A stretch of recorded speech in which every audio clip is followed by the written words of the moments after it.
This video has a bunch of my favorite stories so far. Some of them are new, but some you may have heard already. Before we begin, if you think you might fall asleep, please introduce yourself in the comments, and while you're there, please like the video and subscribe if you haven't already. I'm always interested in knowing what country everyone is from, so let us know in the comments and share what time it is where you are. Thank you once more for joining me. Get cozy, grab a glass of water, turn the lights off, and make sure you've locked your door. Don't forget to say hello in the comments. It's time to close your eyes.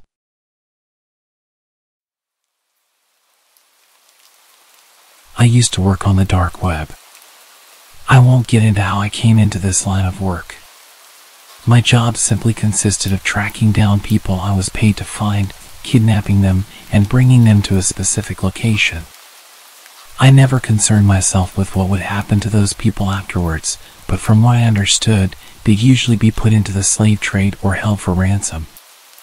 After years of doing this kind of work, I eventually became desensitized to it.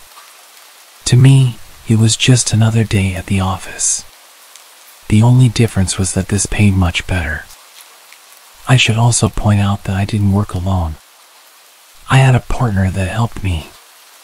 For the sake of this story, I'll call him Sam. Sam and I met through the dark web forums about 3 months after I started my work. He was much more experienced in kidnapping people from the dark web than me, having done it for several years. But as he was getting older, he realized the job was too difficult to do on his own anymore. After talking for a while, we eventually agreed to work together. I would help him perform the tasks that were more difficult for him to do due to his age, and he would guide me along, as well as bring me along on more difficult, higher-paying jobs to reduce the risk of me screwing them up. After meeting, we quickly realized we were a good match. It only took a few weeks to get into a groove. We'd be contacted by our employers via the forums, given a target, as well as any other important information that would be crucial for the task. Sam and I would then drive his van to the location to scope it out. We'd spend whatever time we had getting any information our employer left out, such as schedules and patterns. Then, we would decide on a date, time, and location, then secure our target and bring them to a specified drop point given to us by our employer. We'd be paid, then move on to the next job. We did our job like clockwork. As horrible of a job as it was, we were really good at it. We eventually got to the point where we could secure a target within a matter of days. We soon were able to live comfortably. Of course, we weren't stupid enough to grow complacent. After all, the dark web is a dangerous place for anyone who isn't careful. We were living smoothly, not really caring about the people we were hurting to do so. All we cared about was our fat wallets and nice homes. But then one day, everything came crashing down around us. Sam and I had been sent a job by an unnamed employer. They had instructed us to secure a 19-year-old male who lived in a wealthy neighborhood. This wasn't very abnormal for us. Plenty of previous employers sent us to secure wealthy targets, usually to ransom off. What was abnormal was a set of instructions they had given us. They told us that the target had no security system in his home, but we were not to take this for granted. We were to practice extreme caution and vigilance when securing the target, and we were to consider him extremely dangerous. Finally, the strangest instruction they gave us was that we were to administer carfentanil or a similar drug via tranquilizer darts before securing. It wasn't the fact that our employer wanted us to tranquilize our target that was strange. We had done it to plenty of previous targets before. What was strange was that they specifically requested we use carfentanil. That was the type of tranquilizer they used on elephants. Even a single dart of this stuff would be enough to kill a human. Let me make it clear that we were not hitmen. Sam and I have never killed anyone in our lives, before or after taking on this line of work. We knew there was no way we could use this stuff to take our target alive. We just assumed our employer didn't really know much about tranquilizers and just wanted to sound smart by including a specific kind. I really wish we had just listened to their instructions. We started studying our target the day after we received our instructions. The boy was a recluse to say the least. From what we could tell, he lived in his parents' house, and they were almost never home. He spent pretty much every day inside, doing whatever he wanted to pass the time. Reading, playing video games, typical teenager stuff. For the life of us, Sam and I couldn't find a single reason to consider this kid intimidating, let alone dangerous. He seemed to live an extremely sheltered life and had more than likely never had a fight before. But we had a job, and we had to follow the rules we were given. On the night we went to extract, we parked our van just outside the kid's home. Nobody else in the neighborhood was awake, so it would be relatively simple to pull him out once we got him. Sam sat up front, while I laid in the back of the van, aiming the tranquilizer rifle through the back doors. The way the van was parked gave me a perfect vantage point to the guy's house. Also, in case you're wondering, I wasn't using carfentanil, opting to use a weaker drug that wouldn't kill a human being. I wasn't concerned about our employer being upset their instructions weren't followed exactly. Unless they were planning on testing the kid's blood when they got him, there wasn't any way they would know.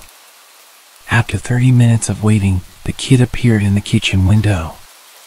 We weren't too far away, so the amount of detail I could see through was very high. He had a mop of wavy blonde hair, a splash of freckles on his nose and cheeks, and piercing emerald green eyes. He was pouring himself a glass of water when I tagged him. His reaction was surprisingly tame. He jumped from surprise as the dart entered his neck, but he didn't scream. When he pulled it out, he didn't look scared or confused. If anything, he only looked annoyed, as if he had just swatted a mosquito that had landed on him. Then he turned his head and looked right at me. I had been doing this job for about 4 years at this point, and I had seen some freaky shit. Sure, most of it was when I was browsing the dark web, but nevertheless, there was almost nothing that scared me. The look this kid gave me freaked me out. It's hard to describe exactly what his expression was as his eyes burned into me, but the best way I could describe it was an expression that said, "I dare you to come for me. You won't like what'll happen if you do." After that, the kid turned off the kitchen light and walked out of view. The van shook as Sam opened the door and hopped out, walking around to me. He had a body bag in one hand and a flashlight in the other. "All right, partner, you ready to do this?" he said calmly. I don't know if he saw the kid's expression or not, but if he did, he wasn't showing it. Yeah, let's go," I said, packing away the rifle and grabbing my own flashlight. "Christ, this is a nice house," Sam said absent-mindedly. "This is one lucky kid." "I know it's not what we normally do, but maybe we could rob the place while we're here." I didn't respond as we walked towards the house. I picked the lock to the back door, and we stepped in quietly. All the lights were off, and the place was dead silent. First, we went to the kitchen. We both knew the kid probably wouldn't be there. Tranquilizers take a while to kick in, and if he had walked away after getting tagged, he'd probably be somewhere else in the house. We were right. The kitchen was empty, without any dishes or food on the counters, save for the half-full glass of water. We continued searching the house, but it became quickly apparent that something was wrong. No matter how hard we looked, we couldn't find the kid anywhere. He should have fallen unconscious by now, the tranquilizer having long since taken effect. But he was nowhere to be seen. "Are you sure you hit him?" Sam hissed at me after several minutes of fruitless searching. "I swear if you screw up this job because of crappy aim, I'm gonna kill you." "I know I hit him," I snapped. "I even saw him pull the dart out." He couldn't have gotten far, not with that tranquilizer in him.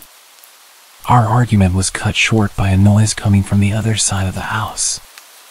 It sounded like multiple thuds in quick succession, like someone was loudly stomping around. The noise continued for a minute, moving around the house, before finally stopping.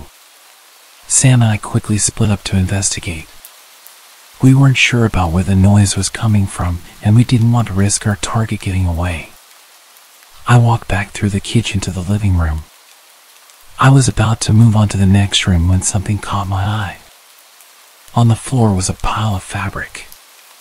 When I looked closer, I found that it was a pile of clothes. I recognized it as the clothes the kid was wearing. By the looks of it, he had stripped completely naked and left his clothes here. I had no idea why he did this. Stripping naked didn't really give you a tactical advantage when trying to escape a kidnapping, at least, not one that I could think of. Taking off your shoes could make your footsteps quieter, but taking off all your clothes wasn't really necessary. I was trying to think of a good reason for the kid stripping when my thoughts were interrupted by a blood-curdling scream coming from the other end of the house. I instantly recognized the voice as Sam's. I ran as fast as I could to where the scream came from. When I got there, Sam was laying on the ground in the hallway. From where I was standing, I couldn't see any more than his upper torso, arms, and head. He was clinging to the wall for dear life, while something in the hallway that I couldn't see pulled and wrenched at his legs. Whatever it was strong and determined to pull Sam loose. I bolted forward, desperately trying to help my partner get free. I didn't even make it halfway before Sam lost his grip and was pulled out of sight. He was screaming and crying, begging me to save him. When I rounded the corner, whatever had him was pulling him through the basement door. I only saw Sam for a split second before he was pulled down the stairs to the basement. I ran to the door, flicking the light switch on. Nothing happened. Someone had shut off the power to the house. I was caught between praying that this thing was alone and praying that it wasn't. If it was alone, that meant that we wouldn't have to deal with anybody or anything else. But that would also mean that it was smart enough to know to shut off the power in order to get the upper hand.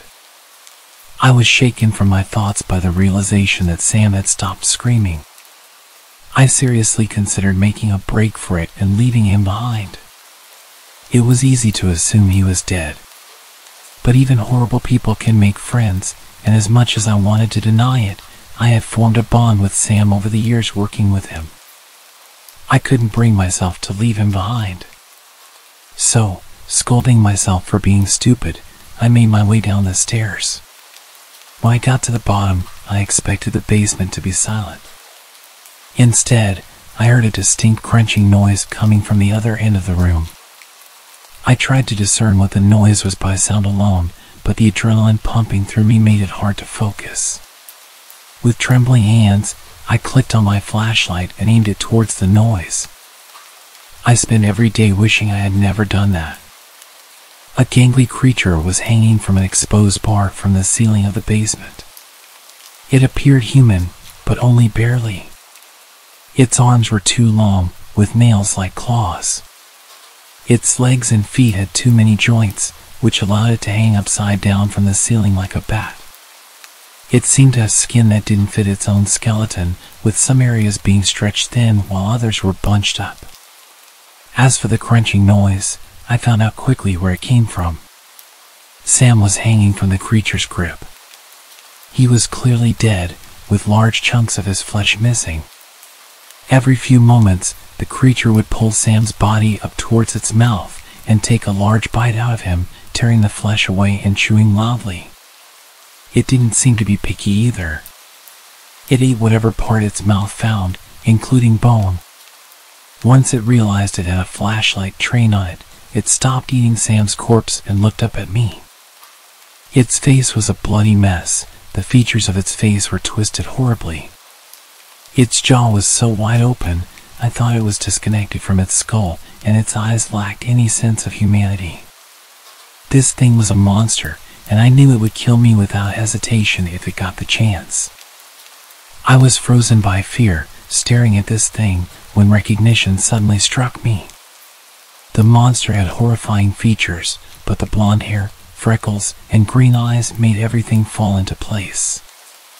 This thing was our target. It was the kid we had been sent here to capture.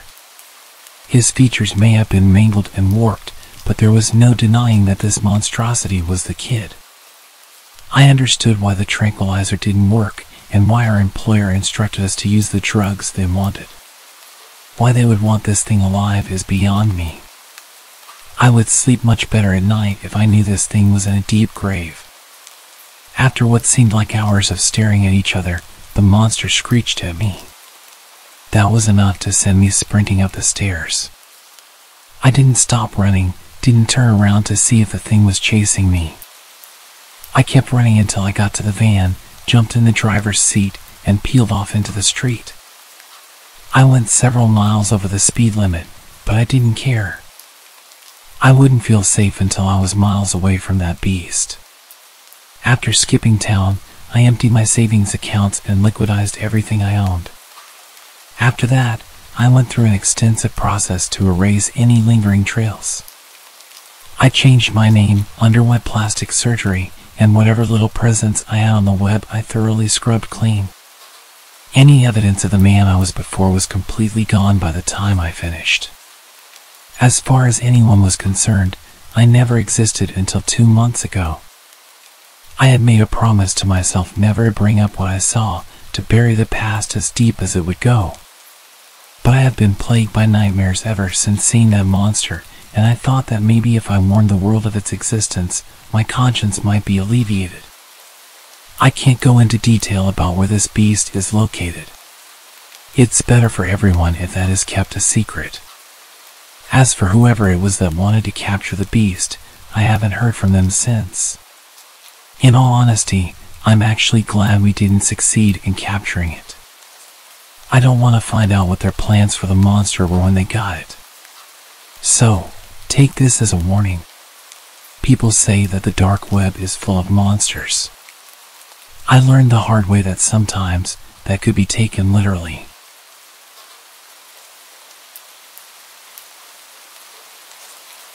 I have an unforgettable memory of when our school went into lockdown. I remember it perfectly. It was the end of 7th grade. It was a crisp Tuesday morning. We were in math class. This classroom had one entrance in the corner of the room and all the windows were on the opposite wall from that door. There were no windows facing the hallway. Our teacher, Mr. Anderson, was in the middle of explaining algebraic equations when the loudspeaker crackled to life. Principal Johnson's voice echoed through the classroom, ordering an immediate lockdown. The classroom plunged into darkness as Mr. Anderson snapped off the lights. Panic rippled through my classmates. We shuffled towards the corner, trying to remain quiet while some of us were getting emotional. We'd only practiced this once before, so we were quite disorganized, and our teacher had to keep quietly reminding us to hide in the corner behind our desks. My desk neighbor Sarah started crying and asking me what was happening. I shrugged and told her I wasn't sure. I remember my heart pounding against my ribcage. Minutes felt like hours. We huddled together, anxiously waiting for any information. The classroom windows were veiled with heavy curtains, so we couldn't see outside. Mr. Anderson maintained his composure, but I could sense his fear. It had been a while since we'd heard anything, and nobody had a phone back then, so we were completely in the dark. As our teacher approached the door to listen, a loud crash echoed through the corridor, causing everyone to freeze on the spot. The sudden deafening noise was followed by a series of sharp bangs, as if something were violently striking the classroom doors. Fear swept through us like wildfire, and my heart pounded in my chest. Our teacher's face went pale. Even in the dark I could see his face from the little bit of light that peeked through the side of the door. The banging on the doors continued, growing louder and more relentless with each passing moment. It was so intense that I could feel the walls vibrating each time. The intercom was painfully silent. Our imaginations ran wild, conjuring up all sorts of scenarios. Was there an intruder in the school? A dangerous criminal? A student going on a rampage? Out of nowhere there were screams from down the hallway. The screaming intensified as we could hear repeated banging on the doors and the sounds of windows being smashed. The sound was full of panic, and we couldn't fathom what was happening outside. Time stretched on, the banging or screaming showing no sign of stopping. The sound of heavy footsteps echoed through the corridor. I held my breath, and my eyes darted towards the classroom door. All I heard was a barrage of shouting men. Some giving direct orders, others seemingly just shouting as loud as possible. It was like a battle cry. Just a bunch of men roaring like animals. The noise was only amplified by the echoing hallway. The banging and screaming stopped, and a few minutes later we noticed a shadow at the door. The doorknob slowly turned, and it creaked open. My pulse quickened as I braced for the worst. Shadows danced at the entrance, and we all stared wide-eyed at the intruder. But what stepped into our classroom wasn't a menacing figure, it was Mr. Thompson, the school's custodian. Relief washed over us as we realized we were safe. Mr. Thompson calmed us all down before explaining that a bear had wandered onto the school grounds. The culprit behind our traumatizing experience was a large frightened bear. It had let itself in through one of the doors to the yard and then panicked when it closed behind it. The staff were trying to open the door again and coax it out from the outside, but their attempts just pushed it deeper into the school and it started to panic. That's why it was attacking the doors and ended up causing so much chaos. As we exited the lockdown, our adrenaline was still pumping. But now it was mixed with an overwhelming feeling of relief. That visit from a bear was something we'd remember for the rest of our lives.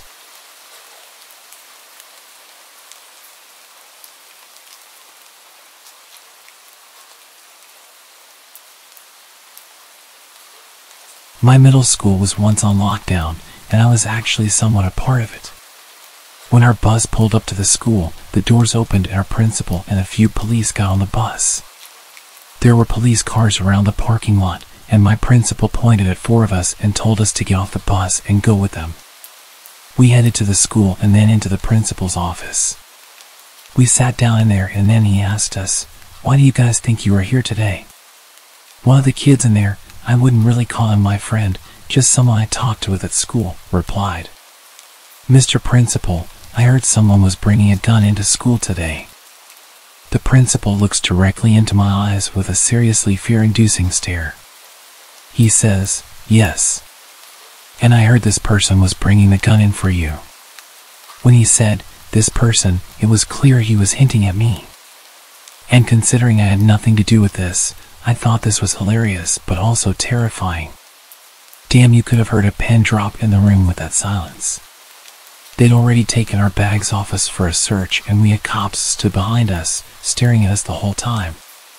The first guy, the one who had said he heard someone was bringing a gun in, finally decided to come clean. He just said, "You've got the wrong Michael." They'd already checked our bags, and at this point they started to pat us down. They saw that I clearly didn't have a gun, so the principal told me and my other friend to sit out in the lobby. While we were waiting in the hallway, we saw the officers following one of the teachers down towards the classrooms. Then our principal announced over the intercom that we were in lockdown. The kid they went looking for, his name was Michael, which is also my name. He brought a gun into school that day for the other guy in the office. The school said the gun was unloaded, but I don't know if I believe that. From what I heard, the gun was going to be given to the other kid because there was supposed to be a fight after school that day, and he wanted a way to protect himself if things got out of hand. The reason I was taken into the office with them is since the kid who brought the gun in was named Michael, they assumed that it was me.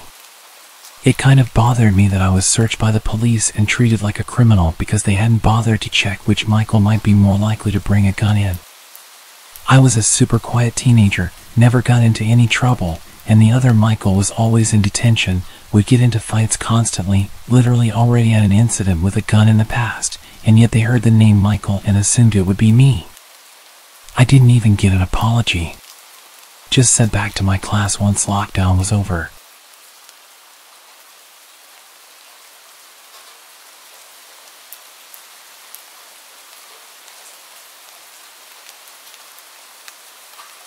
My school was a place where not much ever really happened.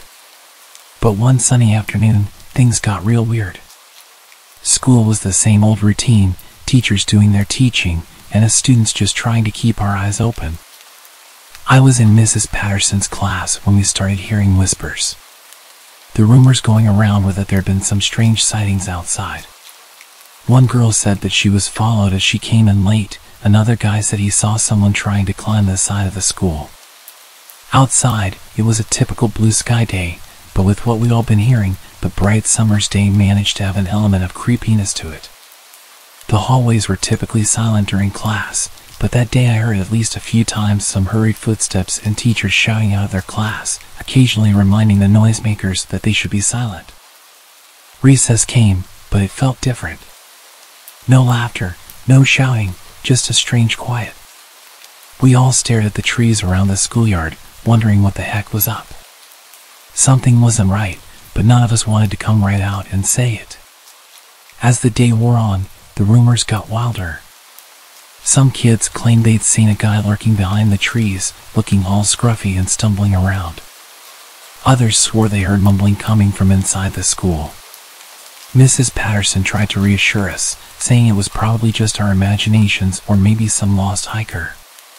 But as the afternoon rolled along, we were all getting jumpy. Those odd sounds outside were getting louder, and people in the class were starting to lose it. Finally, Principal Mr. O'Connor made an announcement that we had to go into lockdown. Fear ran through the school as teachers rushed us back to our classrooms. We sat there in silence, waiting and wondering what the heck was happening. Minutes ticked by, each one filled with those strange sounds outside. Then, we heard police sirens. We all listened closely, hearts pounding in our chests. A loud bang echoed through the hallway, making all of us jump in our seats. Someone was pounding on the classroom door next to us, their fists hitting it with a force that made the walls creak. The screams of terror down the hallway grew louder. Mr. O'Connor showed up at our classroom door, beads of sweat on his forehead. He looked like he'd just dodged a bullet. "Stay here," he said, his voice shaking. "The police are here, and they'll sort everything out." There was a bunch of commotion outside the classroom, further down the hallway. Police were shouting at a guy to get down and show his hands. We could hear the guy shouting back at them, slurring his speech and saying something about not leaving until he gets her. Eventually, we saw him being dragged out in handcuffs. The teachers found it impossible to calm us down at that point. Parents were coming into school to collect their children, and teachers had given up trying to teach anything. It turns out he was the father of a girl in another class. He had a big fallout with her mother and gotten drunk or high and came to pick up his girl after the mother threatened to never let him see her again. In the end, the whole thing was just sad rather than scary, but at the time it was the scariest thing that had ever happened to most of us. A few years ago, I was renting a house in Northern California. The neighborhood was just outside the suburbs. It seemed like the perfect balance of having space and having nice neighbors close enough not to feel isolated. The area had no street lights, so it was very dark at night, especially if there were clouds blocking the moonlight. It didn't bother me though. It made my little house feel even more quaint on dark nights. I got home from work one day in midwinter. It was a cloudy night, so pulling up to my house, I saw only what my headlights and front porch light illuminated. When I got out of my car, I caught a whiff of cigarette smoke. That was odd, as I had never smelled that before around that house. I didn't see anyone nearby, so I ignored it and went inside. I had just got off a shift with a few hours of overtime, so I felt pretty tired. Even though it wasn't even 7 yet, I decided to take a shower and call it a night. I woke up sometime later, sure that I had heard a noise inside my house. I wasn't worried right away because my friend would sometimes stop by to use my shower after work on his way to his night classes. I even gave him a spare key so he could stop by even if I wasn't home. He would always text me to let me know beforehand though, and I hadn't heard my phone go off. I reached over to my bedside table and picked up my cell phone to see if my friend had sent me a text. The bright light from my phone's screen blinded me. These were the days before phones had a light sensor that would dim the screen in the dark, and this particular phone was so bright I could use it as a flashlight. Through squinted eyes, I could make out that it was 9-something, but I couldn't tell if I had an unread text or not. I set my phone aside and called out my friend's name. There were a couple of seconds of silence before I heard loud footsteps as someone started running through the bottom floor of my house. I leapt out of bed and ran to the closet. They were already up the stairs by the time I had opened the door and stepped inside. That house had 3 rooms upstairs, 2 bedrooms on either side of the hallway, the one I was in and a spare, and a bathroom at the end. The bedroom doors were both closed, but the bathroom door was cracked open. I heard whoever was in my house thunder down the hallway past my door and into the bathroom. Thank God he did. That gave me enough time to open the attic access in the ceiling of my closet and hoist myself up. I had just started to lift myself up when the person ran back out of the bathroom. My feet were barely inside of the attic when my bedroom door burst open. I heard footsteps run into my room and stop. When they didn't see me in that room, they ran back to the hallway and into the other room, which just had boxes stacked in a corner, some weights, and a table where I painted my miniature models. I guess they decided that if someone were hiding, it would be in the bedroom because they charged back into my room and turned on the light. A moment later, the closet door was ripped open. I was crouched in my attic just a foot or so away from the access, so I could try to stop them if they started to climb up. From my vantage point, all I could see was from about their knee down. They were wearing dirty blue jeans with frayed cuffs and work boots. After a few seconds of looking in the closet, they stepped away and I heard a loud crash come from my room, followed by a scream of frustration and anger. That scream was the most unnerving part of the incident for me. It reminded me far too much of my stepfather, who would scream in a similar way when he lost his temper. He would eventually be placed in a mental hospital for several mental disorders that resulted in erratic and violent tendencies. The man in my house ran back down the stairs. I heard crashes and clatters as things were thrown around and furniture was knocked over. I stayed crouched in the attic. I had left my cell phone when I ran for the closet, and I wasn't certain I could climb down without him hearing. After some time, the noises stopped. I started counting slowly. When I reached 1,000, I decided it was safe enough to climb down and call the police. The first thing I noticed when I exited the closet was the intruder had flipped my bed over. I assumed in an attempt to find me. That was the loud noise I had heard after he stepped away from the closet. I couldn't find my cell phone, so I went to the landline by the bed and called the police. I waited in my room until I heard them call out from downstairs. The first floor was a mess, but I had expected that. Chairs had been knocked over, the sofa had been flipped. All the books, pictures, and knickknacks I had on my shelves were strewn across the floor. The cupboards in the kitchen had been opened and all the boxed and canned foods had been thrown to the ground. As far as I could tell, though, the only thing missing was a single knife out of the wooden block in my kitchen. The police checked the house from top to bottom. They found that the side door had been forced open by something like a crowbar. They also found a few cigarette butts along my fence line, along with some foil and an empty pen, which the police said people often use to smoke meth, so they think he had been watching my house for a while. I realized that he must have been out there smoking a cigarette when I got home. They collected up the evidence and told me I should stay with family or friends that night and get that door fixed as soon as possible.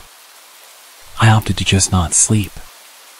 I moved a shelf over to block the broken door and spent the next couple hours cleaning things up. I would often go to the window with a flashlight and shine it along the fence line where the police found the cigarette butts and foil, but I didn't see anything. The next day I called to have the door fixed and get motion lights installed at the back and sides of my house. I ran a phone cable up into the attic and added a landline. I never wanted to be stuck up there without a phone again. Nothing else happened at that house, though. I lived there another 3 years without incident. One more precaution I took was practicing getting out of my bed, going to my closet and climbing into the attic as quickly and quietly as possible. I even practiced doing that at my new place, except now I go to a crawl space at the back of the closet instead of the attic. I try not to think about what would have happened if I had been a bit slower getting to the attic, or if he hadn't gone into the bathroom at the end of the hall first.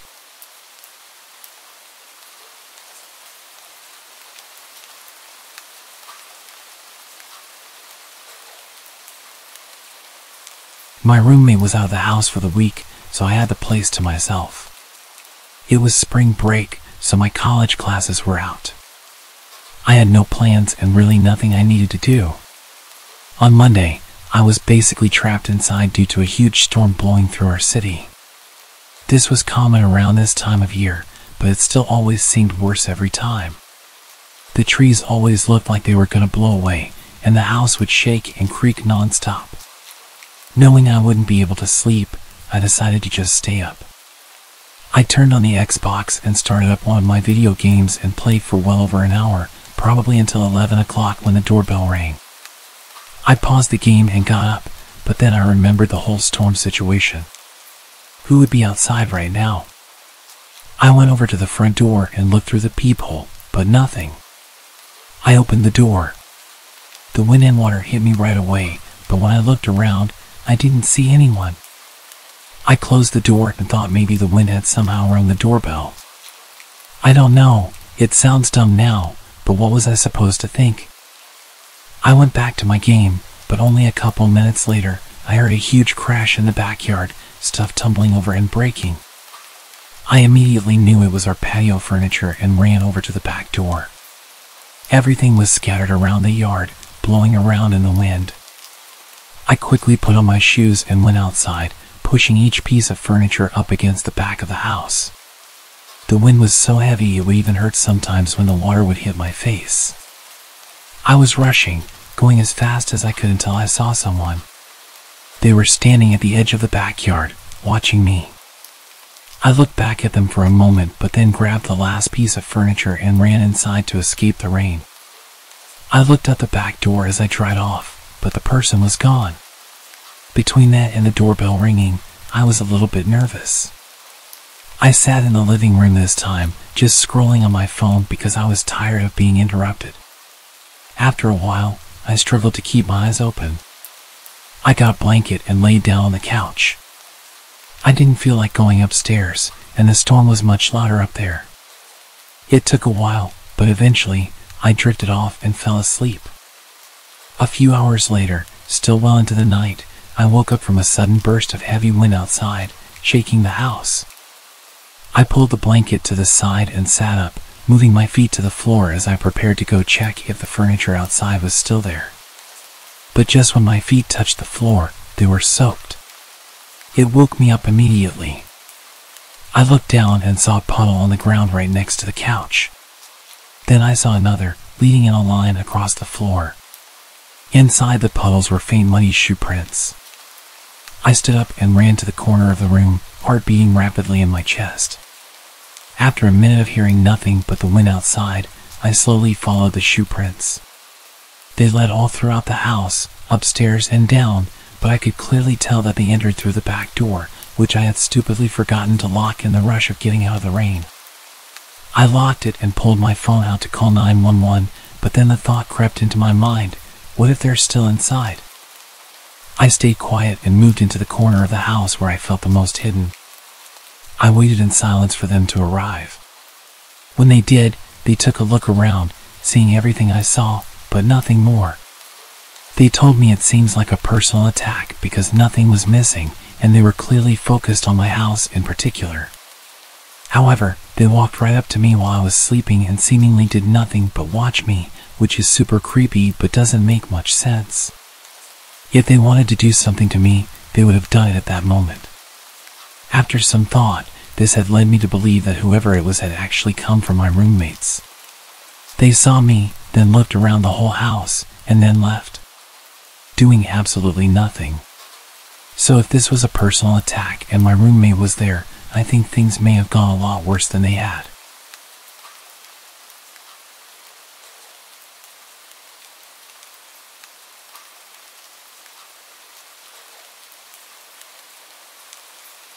I lived with my older brother for about 4 years after I finished school.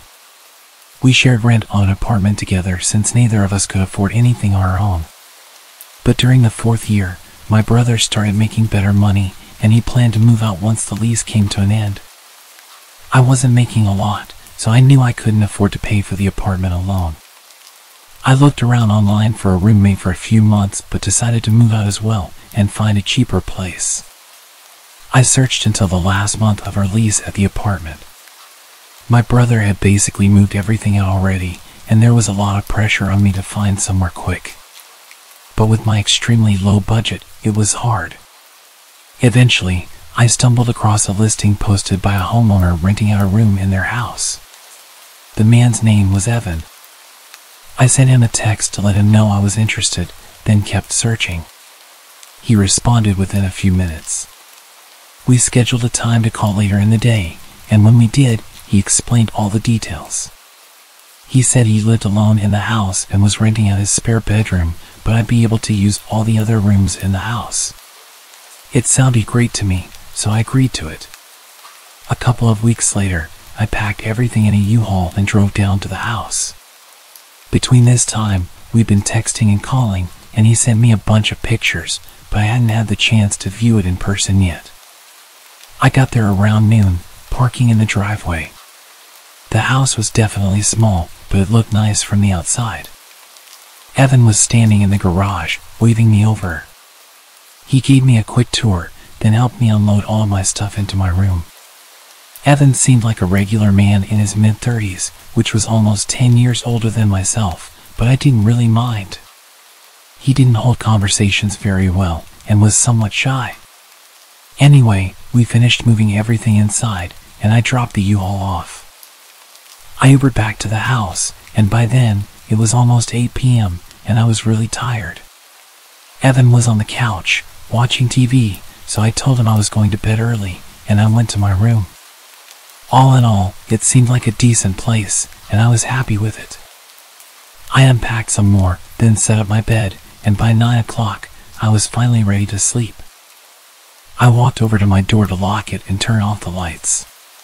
But as I reached my hand out, I saw the knob on the door was empty. As in, there was no lock on it. Confused, I opened the door. The lock was on the outside of the door. I stepped into the living room and asked Evan why the bedroom door locked from the outside. He looked confused and said he never noticed that, but he would switch it around tomorrow. I shrugged and said okay, then went back to my room. I was tired and not too worried about it, but it was definitely an odd find. I got in bed and fell asleep. In the middle of the night, I woke up. I heard someone moving around in the kitchen, which I assumed was just Evan getting water or something. I closed my eyes again. A minute later, I heard him walking back down the hallway, but as he was passing my room, he stopped. I opened my eyes and looked at the door. He was standing out there quietly for maybe 15 seconds before I heard a click. He locked my door. My stomach dropped, and I felt my face go cold as Evan walked down to his room. As soon as I heard his bedroom door shut, I got up quietly and went over to the door. I tried the handle, and it wouldn't budge. I stood in shock for a few seconds, coming to the reality that this man I just met has now locked me in a room. My fear started to turn into anger, and I called out for Evan, telling him to open the door. It only took a second before I heard Evan run out of his room and over to my door. I heard him place his hand on the door, but he paused for a few seconds before he unlocked it. I swung the door open right away. What the hell was that? I confronted him. Evan was stumbling over his words, saying he just wanted to make sure he was safe because he didn't know me well enough. I understood that concern, but locking someone in a room was not a smart way to go about it. I told him that I was going to pack up and leave in the morning. I stayed up all night on the couch in the living room, waiting for the U-Haul store to open at 9 o'clock. I looked into the hallway, seeing Evan's bedroom door was still closed, hopefully meaning he was still asleep. Then I drove straight there, and drove the U-Haul back to the house. When I went inside, Evan's bedroom door was open. "Evan?" I called out. I walked over to his room and peeked my head inside. His room was empty. I moved my eyes around the room in disbelief, seeing as things were only getting weirder. I backed out and got straight to moving my stuff. I powered through 2 hours of moving boxes and taking apart my bed. I only had 2 boxes left, and I ran inside and picked up another, then rushed to the front door until Evan appeared in the doorway. "Move," I said. He stared at me emotionless. After a few seconds, he stepped aside. I hurried past him and shut the box in the U-Haul. The last box was half full of random food I kept from my old pantry at the apartment. I decided to just leave it. Evan was freaking me out, and I wanted to get away from him as soon as possible. I started closing the back of the U-Haul before Evan interrupted. "You forgot this." He held out the last box. "Oh yeah, thanks." I grabbed it from him and climbed back into the truck. I felt him watching me as I stacked the box, and when I turned, he had his hand on the door. He started pulling it down, trying to close me in. I was able to stop him before the door was even halfway down. I shoved him to the ground, but he got up and ran. Not into the house, but off into the trees, away from the property. I didn't know what to think, but I didn't care. I quickly shut the back door and drove away. My brother was nice enough to let me stay with him until I found a new place. I don't know what happened at that house, or what would have happened, but there was definitely something very wrong going on.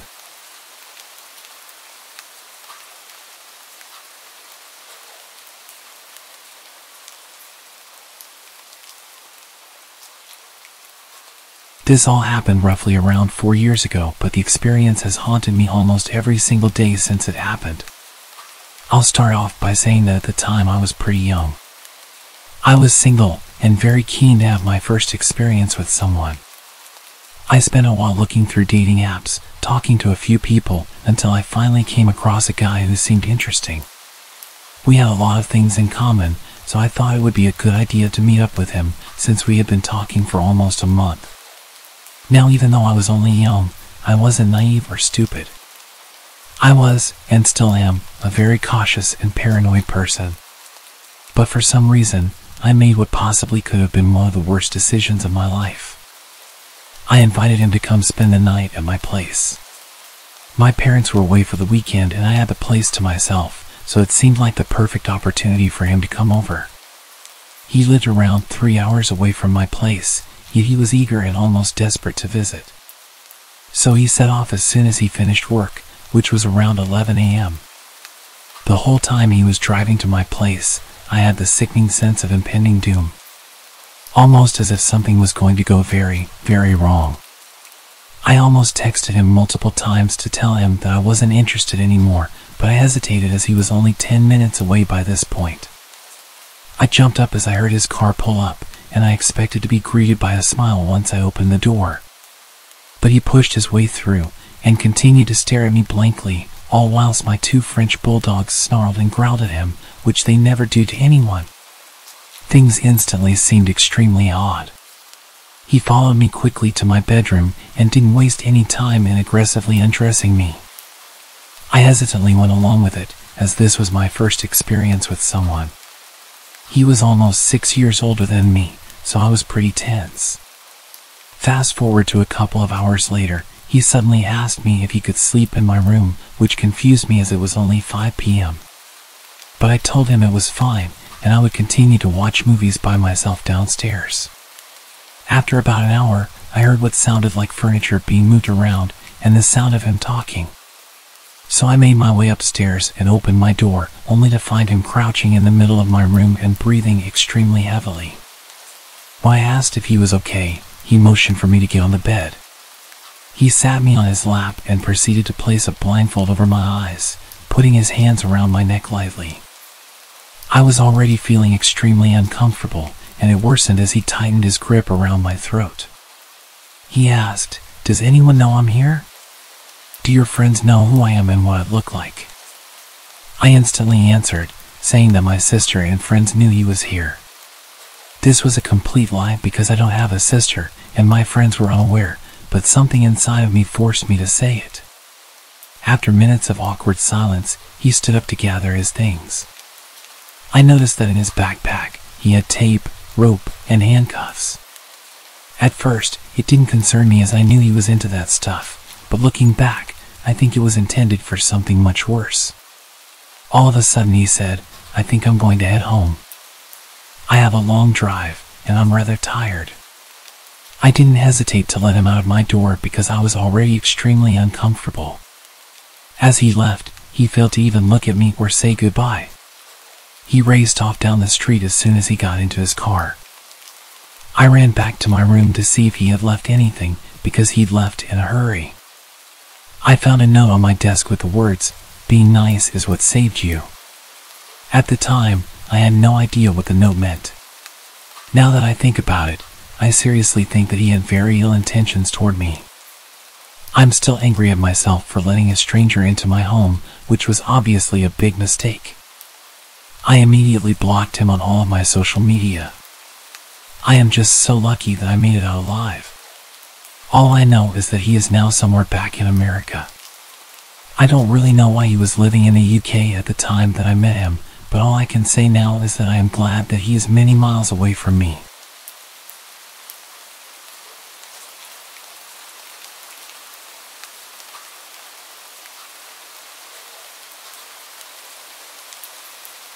About 10 years ago, I lived on my own and didn't have much company. I was quite depressed at the time after losing my girlfriend to a drunk driver. I was enjoying a beer and watching the sunset on the back porch when I saw a large, scruffy man emerging from the tree line. My heart skipped a beat as he stumbled towards my house in a menacing way. Living alone, I often used my backyard for target practice. And at that moment, I was immensely grateful for it. Instinctively, I rushed to bolt all the doors while frantically dialing the police. What I didn't know was that this intruder had broken in the day before through a basement window and had spent the night squatting there. He had left the basement door unlocked, and at this point, he'd made his way inside the house and was making his way up the stairs towards me. I gripped my rifle, aiming at the approaching man as he descended the hallway. I shouted at him, ordering him to stop and get on the ground, but he just kept walking towards me. I fired the first round, loaded with rock salt, but he showed no reaction. I quickly followed with a rubber bullet to the chest. Yet the drugged-up guy, who was clearly out of his mind, continued advancing. This guy was huge, at least twice my size, and I realized that whatever drugs he had in his body were going to push him through any pain that a rubber bullet would inflict. He was backing me into a corner. I desperately begged him to stop and warned him what would happen, but he just moaned at me like a zombie and shouted, "Shoot! Do it!" Then he lunged towards me.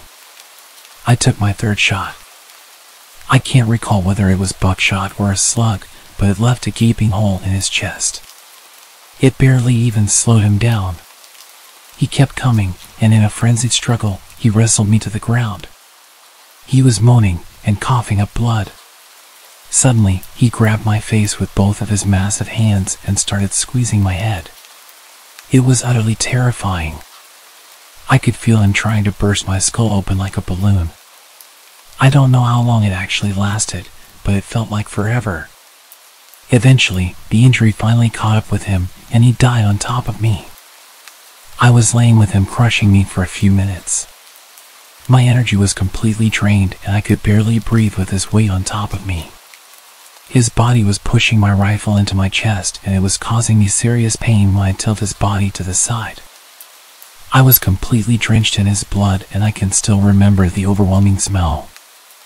I'd completely forgotten that I was still on the phone with the operator, who had heard our entire exchange, which more or less amounted to me pleading, "Stop, or I'll shoot," and the man menacingly taunting.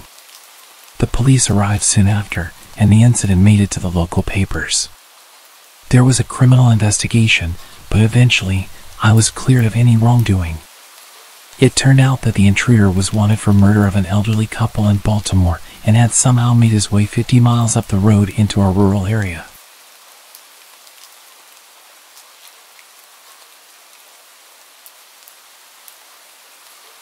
I remember that summer vividly. I was about 15, and my family decided to spend a few weeks camping near the lake. It was the perfect escape from the sweltering heat of the city. We set up our campsite, complete with a cozy tent and a small bonfire pit. Days were filled with swimming, hiking, and enjoying the company of my parents and younger brother. One evening, the sun dipped below the horizon, casting a warm orange glow over the tranquil waters. The crackling of the campfire filled the air, and we all huddled close, sharing stories and roasting marshmallows. My little brother was captivated by the stars that dotted the night sky, and my parents laughed and reminisced about their own childhood camping trips. As the fire dwindled and everyone retreated to their tents, I lay in my sleeping bag, feeling the cool breeze against my skin.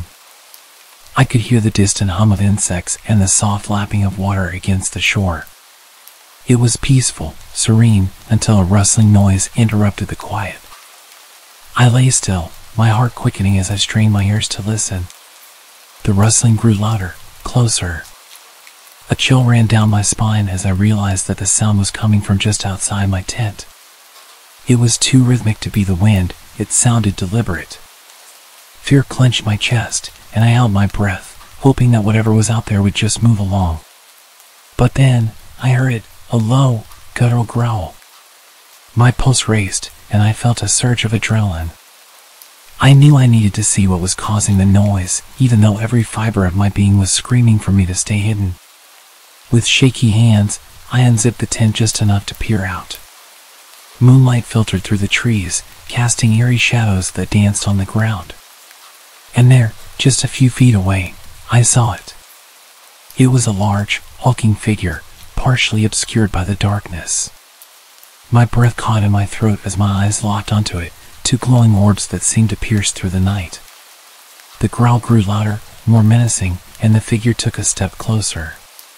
Fear paralyzed me, my mind racing to make sense of what I was seeing. My instincts told me to stay hidden, to stay quiet, but curiosity and dread pushed me to inch the tent flap open just a bit more. That's when I saw its shape, a massive, shadowy creature with elongated limbs and sharp glistening teeth. Its eyes never left mine as it stood there, almost as if it were studying me, assessing my fear. As the seconds dragged on, I felt a sense of dread. I couldn't tear my gaze away from those eyes, and I couldn't shake the feeling that this was a predator, a force much more powerful than me. My heart pounded in my chest, drowning out the sounds of the night, as I realized that whatever this creature was, it was not something to be trifled with. And then, just as suddenly as it had appeared, the creature turned and melted into the shadows, disappearing into the night. The woods fell silent. I zipped the tent shut, my mind racing with questions and possibilities. Morning came, and I emerged from my tent, shaken but determined to find some rational explanation for the night's terror. I scoured the area around the campsite, half hoping to find evidence of a prank or a wandering animal, but there was nothing, no signs that the creature had ever been there. I tried to shake off the unease, chalking it up to an overactive imagination and the dark of the night playing tricks on my mind. Reluctantly, I shared my experience with my parents over breakfast, expecting them to dismiss it as the product of my teenage imagination. My dad chuckled, attributing the sounds to a nocturnal animal, probably just a bear rummaging around the campsite. Mom nodded in agreement, mentioning that bears were known to roam these parts from time to time. As much as I wanted to accept their explanation, a gnawing feeling remained deep within me. I knew what I'd seen and heard. It was no bear. It was something bigger, something much scarier. Even now, years later, whenever I'm surrounded by the tranquility of the great outdoors, I can't help but think about that night. I've heard the usual explanations, the logical reasoning, but deep down, I'm certain that what I encountered was something different, something you hear about in urban legends. I always think about going back to that place with some friends and searching for that monster. But that's probably not a good idea, is it? I love to go camping. Been doing it my whole life. Never had a scary experience until this past summer. My boyfriend and I decided to go out to the gorge for some quality time camping. We had always gone with several other people, but this was the first time it was just the two of us.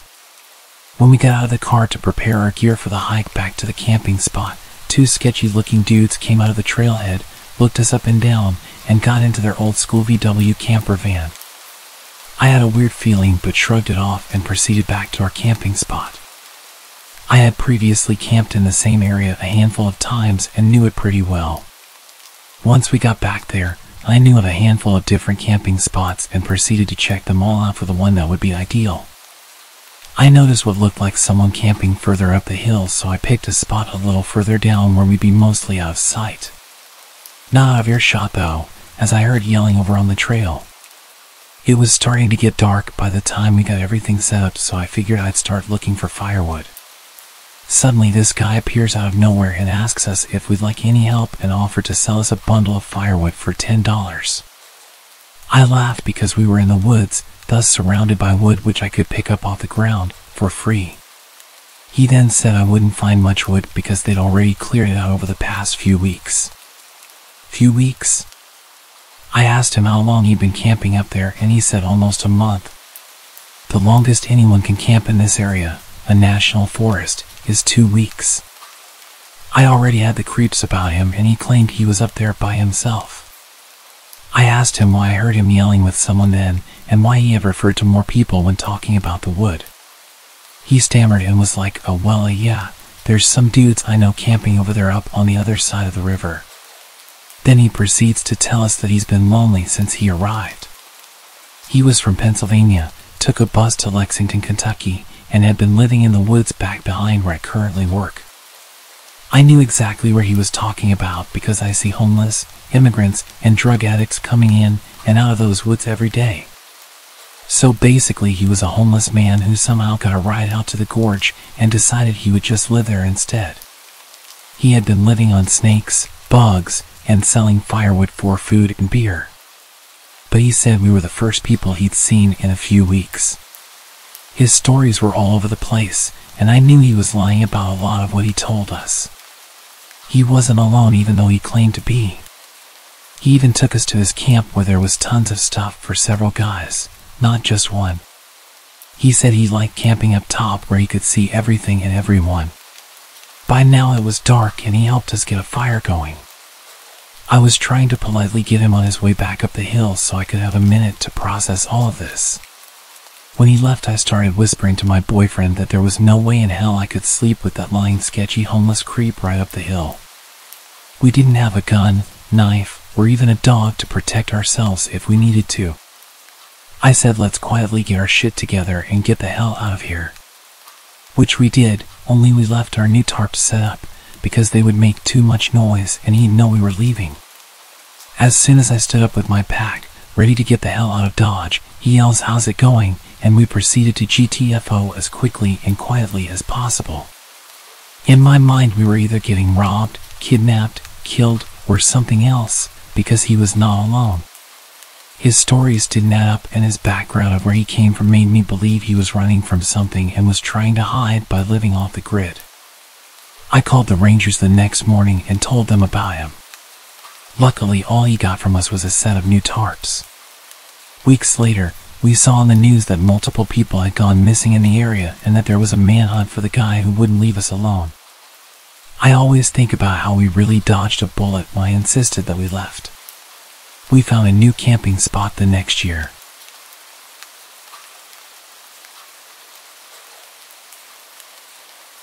I was about 11, my sister was 13.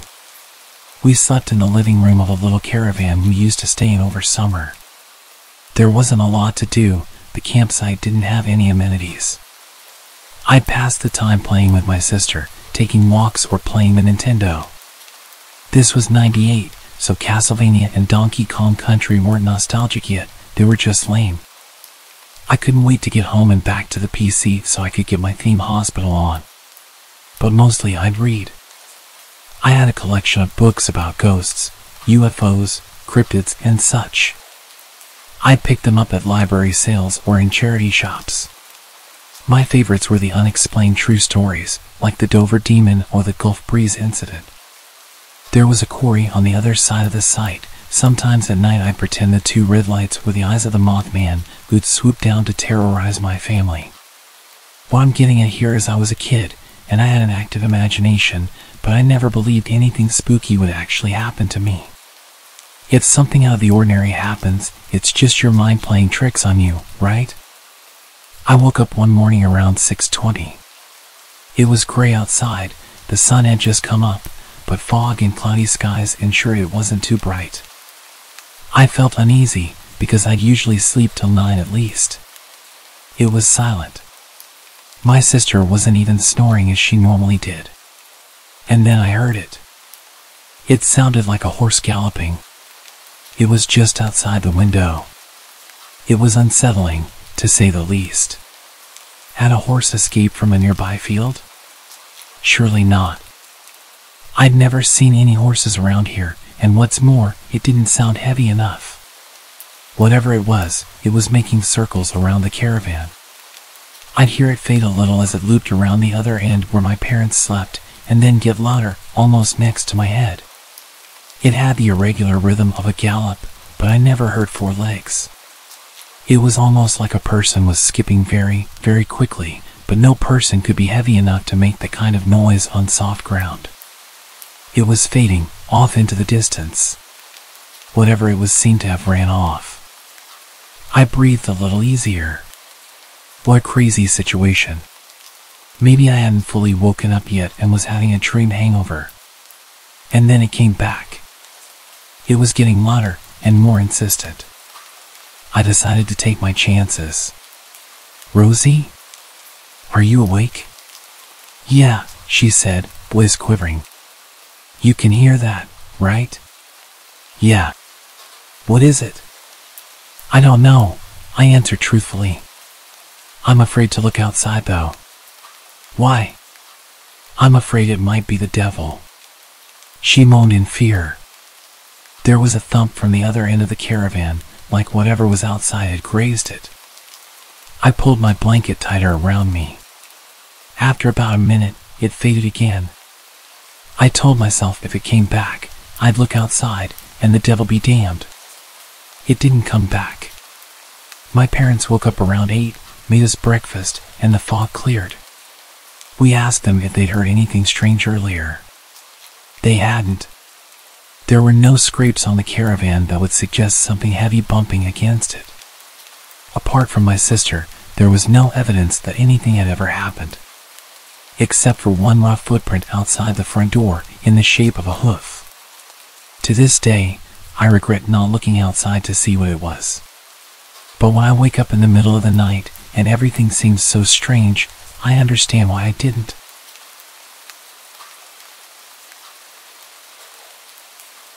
On a bitterly cold winter night, I found myself in the kind of situation that would chill any parent to the bone. My 2 young kids sat shivering in the back seat of our car as I tried to keep my composure. We were stranded on a snow-covered road in the middle of nowhere, far from the nearest town. The car's engine had sputtered and coughed its last breath a while ago, and my phone had no signal. Desperation clung to the cold air as I tried to reassure my children that help was on the way. I had called a tow truck, but it seemed like hours had passed since then, and the icy darkness was unrelenting. Just as I was losing all hope of being rescued, a set of headlights appeared in the distance, slowly growing brighter. Relief washed over me as a man pulled up in a pickup truck. His frosty breath covered his face in the cold night air. "Looks like you folks could use some help," he called out. His voice was friendly, but something about the situation had my guard up. I was hesitant, but the thought of my children suffering in the cold pushed me to accept his offer. "Yes, thank you," I replied, trying to hide my unease. "We've already called a tow truck, but it's taking a while." The man didn't waste any time. He opened the hood of my car and started tinkering with the engine. His hands moved deftly, almost too quickly, and I couldn't shake the feeling that something was off. As the minutes turned into what felt like an eternity, the man turned his attention to my children. "You know, it's pretty darn cold out here," he said, looking towards them with a warm smile. "Why don't you let them sit in my truck? It's nice and toasty in there." I hesitated, glancing at my children. They were practically blue from the cold, their teeth chattering uncontrollably. "No thank you, we're okay," I stammered, trying to muster some courage. But the man was persistent, insisting that it was the best thing for them. "It won't be long, just until I get this fixed up," he said, his smile never faltering. "I've got hot chocolate in the truck, they'll love it." The children began to whine, their tiny voices filled with misery. I felt a lump form in my throat. "All right, just for a little while," I relented, my heart pounding in my chest. As my son and daughter climbed into the stranger's truck, I watched anxiously from a distance.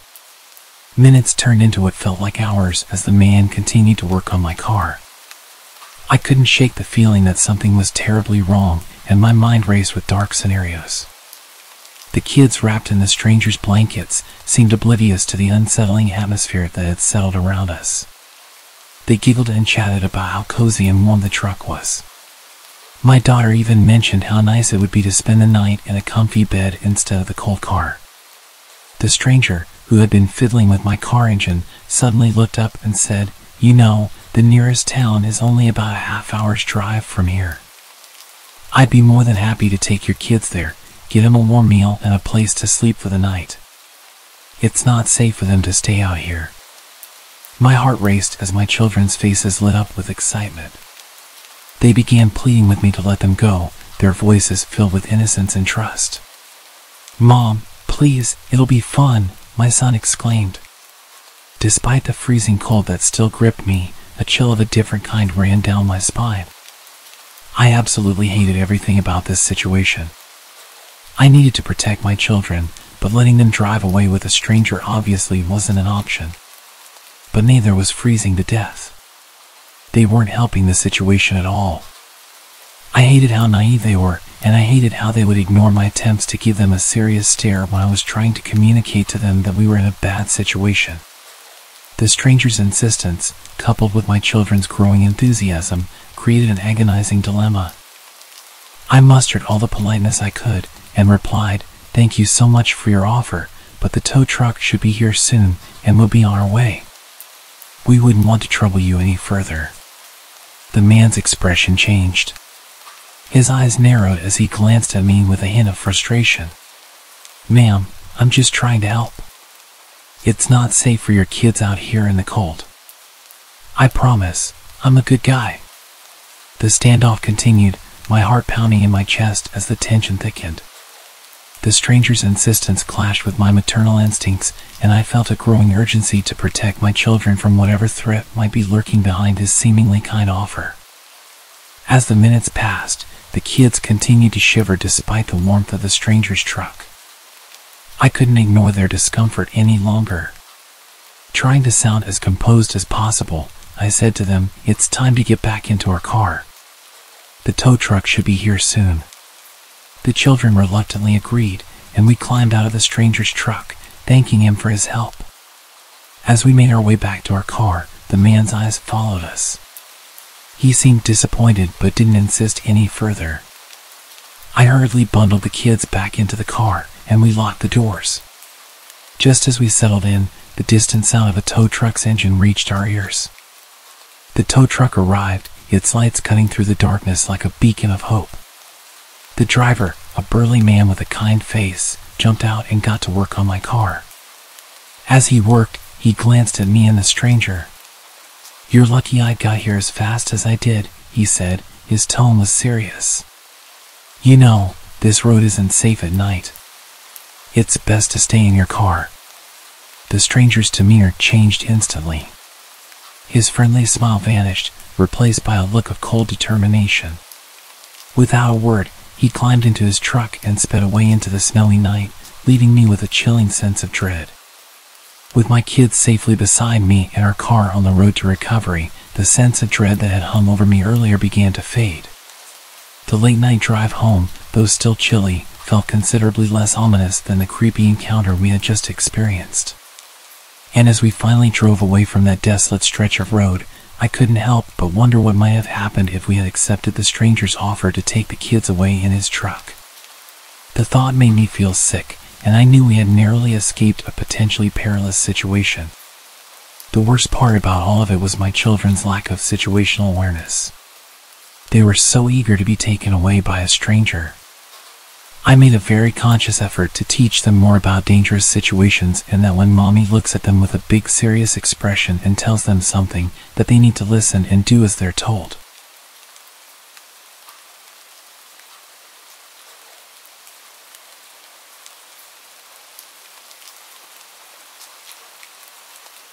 I had been chatting with this girl online for weeks, and she seemed like the perfect match for me. So when she suggested we meet at hers, which happened to be in the middle of nowhere, I couldn't resist the adventure. My GPS had guided me through the labyrinth of back roads with the promise that I was nearing her location.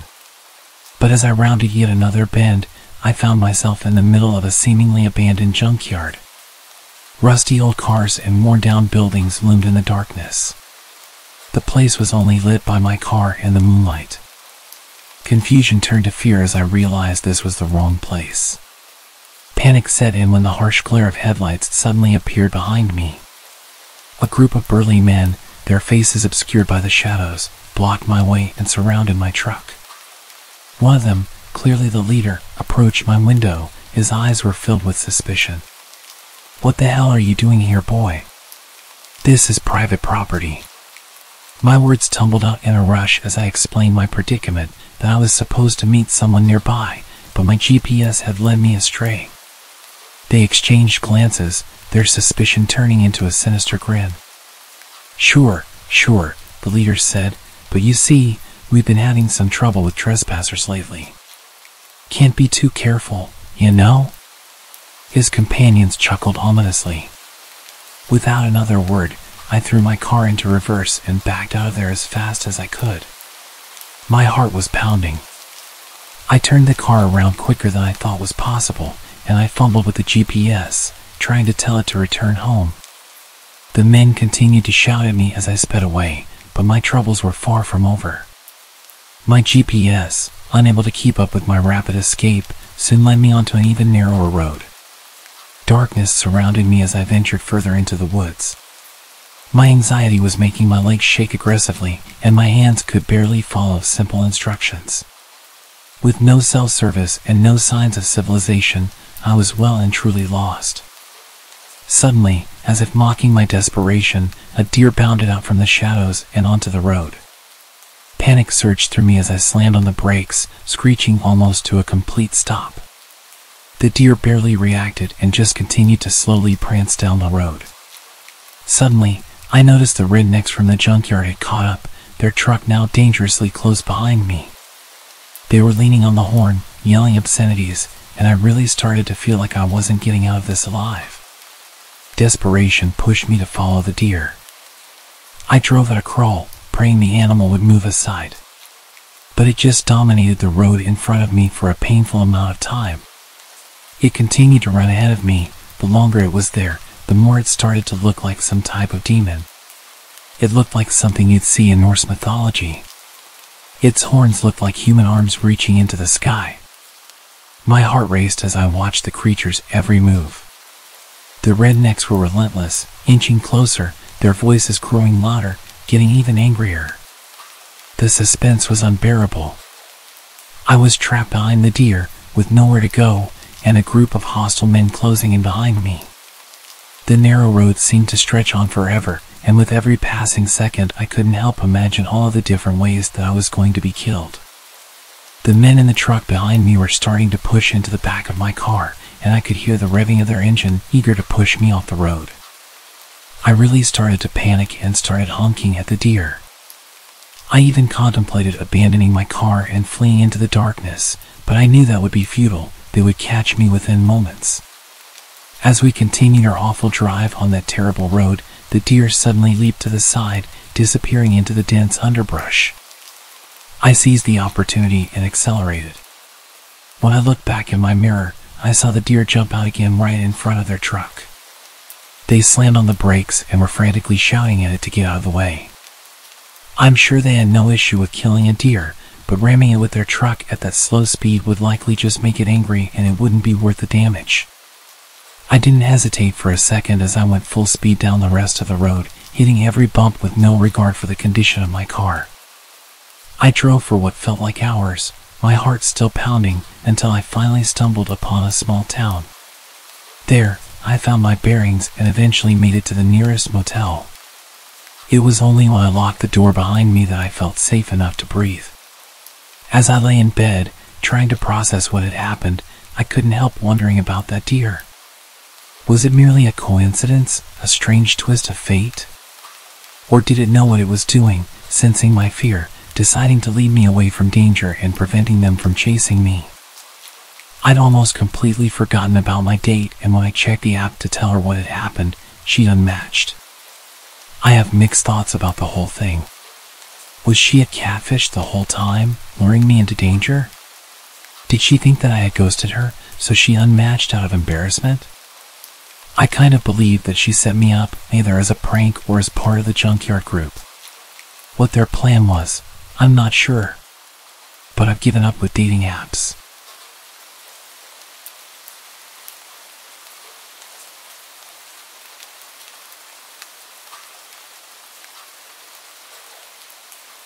A few years back, I'd just gotten my first bike. As a young female rider, I often attracted unwanted attention. People couldn't help but notice me as I cruised through the streets. It was exhilarating, and I loved the feeling of the wind and the freedom of the open road. Most bikers I came across were so kind and welcoming, and there's a really strong community. But there were times when the attention crossed a line. One evening, I was riding home after a long day. The sun was setting, casting a warm glow across the sky. The road was quiet, just the way I liked it.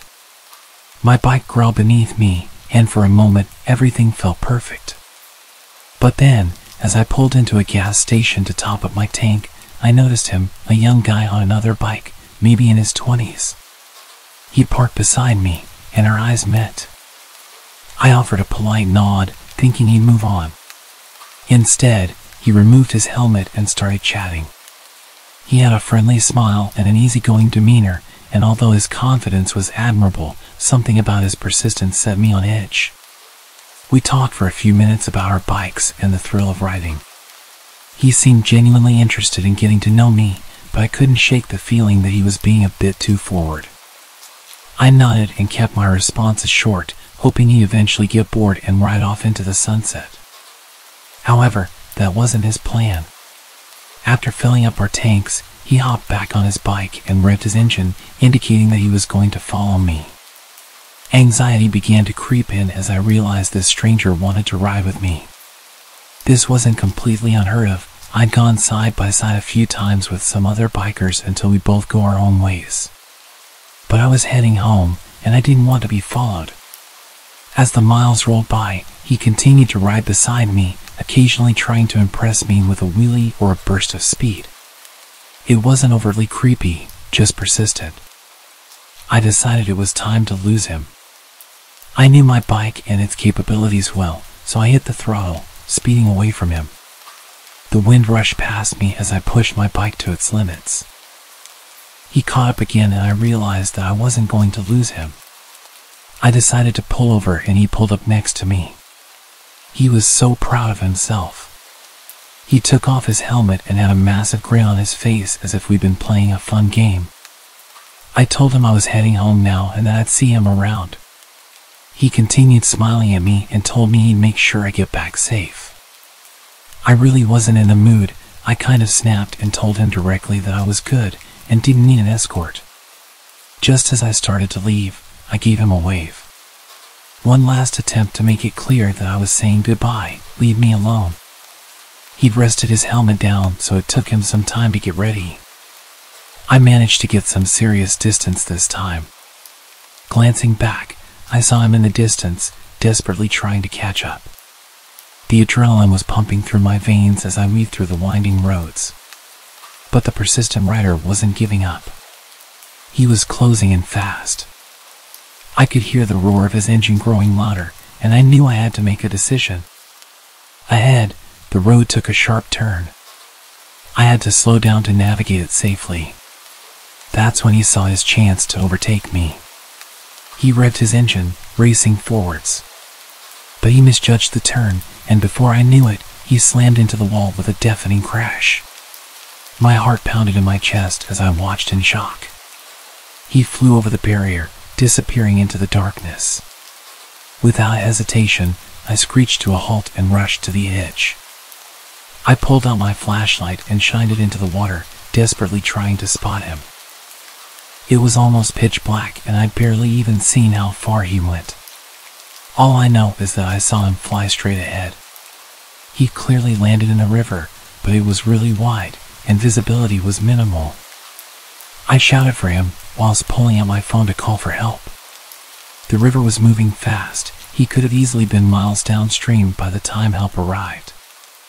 I stayed there for hours that night, searching for this stranger, desperately hoping that we'd find him.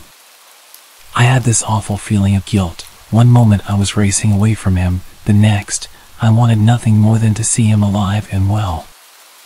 I still wrestle with the idea that it was my fault. I didn't even give him a chance to explain why he was going the same way as me. They never did find his body. That river has claimed many lives over the years, and I feel like I contributed to it. My name is Danny, and I was 19 when this happened. I lived with my parents and wanted to move out, so I bought a car with the money I'd saved and eventually got a job for Uber Eats. I'd seen their advertisements all over. Apparently it was easy money with flexible hours. All you had to do was pay for fuel. I had a few friends tell me how good it was, so I figured I'd go through the sign-up process and give it a shot. However, the reality was quite different. Driving around on a tight schedule made the job pretty stressful, and the payouts were often just a few bucks. If you didn't claim the orders with high tips or payouts, then you'd barely make enough to cover the fuel. Being a teenager, I only had to cover my car payments and insurance, so I didn't need to make a fortune. But it did feel like I was getting shortchanged given the time and effort required. I pushed the idea of finding another job to the back of my mind because I was a bit lazy, but everything changed after a particular incident. I accepted an order from KFC and set off to deliver it to the customer's location. It was a pretty large order, enough for maybe 4 or 5 people, but the pay for this delivery was much higher than usual and the tip was $20, which was unheard of. It tells you on the app when you accept an order how much you'll get paid. While en route to the destination, I received a text through the Uber Eats app. The customer was asking about my whereabouts. The app said delivery time was about 30 minutes and I was on track to be there in about 15. They could literally see my live location on there, so I didn't understand why they were asking. I didn't see the point in pulling over to reply, so I just kept driving, as I'd be there in about 5 minutes. Within pretty much a few seconds, they sent another message, impatiently asking me why it's taking so long. I had only picked up the order a couple of minutes ago, and they could literally see this on the app, so it wasn't as if I was running late. I ignored the weird messages, thinking it was probably a mistake on their part, or that they were drunk or just a typical Karen. I knew the area reasonably well, but I'd never really been to this part of town. It was located in, I guess, what you'd call the hood. It was a pretty rough neighborhood, gang violence and a lack of police presence. Most people knew not to come here. But I'd driven through a few times and knew it wasn't too dangerous. The address was to an apartment building, and as I approached the place, I noticed that a lot of people were staring at me. I parked my car and checked my phone. Another message had come through with some harsh language, telling me that I better hurry up. I usually leave my phone on the stand, where I can see the delivery instructions, but I knew it was a bad idea to keep it out in the open, so I took it with me. The instructions said to come inside and deliver it to the customer's apartment, which was a little unusual, but I figured they just didn't want to come down. I pressed the button for the apartment number and was buzzed in. As I climbed the stairwell, I couldn't shake the feeling that something was off. There were people just scattered around this building. I had to step over some passed-out woman on the stairs, and I really wanted to just drop the bag and run. I reached the door to the apartment, and a voice from inside told me to come in. I hesitated for a moment, confused as to why they couldn't just come and grab it. But I was on the clock and wanted to get this delivery done. I walked into the apartment, and as the door closed behind me, I realized my mistake. All the lights were off, and the only source of visibility in the room was the massive TV they had on the wall. I looked around and saw a couple of shady-looking characters. I offered them the bag, and they looked at me like I was disgusting. The guy who seemed to be the leader gestured for someone else to take it from me. He started circling me as I stood there, completely frozen. I had no idea what the hell I was doing or how I'd ended up in such a dangerous situation. He didn't hesitate to start poking at me, asking me what I got. I told him I just had the food and that I've gotta go. He laughed and told me to sit. I was completely shitting myself at this point. He starts quizzing me about why I took so long and what can I do to make up for it. I told him I could refund the tip, and this made him freak out. Tip? What tip? I ain't pay you no tip. I stupidly pulled out my phone to show him that he put down a $20 tip. He snatched it out of my hand and told me that he's taking the refund. Everyone else started laughing. I was being completely humiliated in front of these people and I was powerless. I passively asked for my phone back, but I'm not the biggest guy in the world and I was really trying not to die, so when he refused I just accepted my fate. He sat down and started looking through the bag, grabbing the food he wanted. He looked over at me and asked me what the F I was still doing there, jumping up and pulling out a knife as he said it. I apologized and quickly made my way to the door and ran down the stairs. I almost tripped over the unconscious woman on my way out. I got in the car and I've never driven so fast in my life. I drove to somewhere safe and immediately broke down into tears. My whole body was shaking and I was hyperventilating. I was a complete mess. What the hell was I thinking, walking up and going inside someone's apartment, never mind a place like that? I'd literally been told to never go inside anywhere, but all I could think of was that big tip. I drove home and told my parents what had happened. They were really supportive and glad that I was okay, but they were furious that I'd not followed their advice about going into dangerous places. We got the phone locked remotely, so you probably can't use it for much, but I know I'm never getting it back. I found out weeks later when I got a new phone that Uber also suspended my account because he said the order wasn't delivered. In their defense, as far as they could see, I just disappeared with the delivery and never showed up again.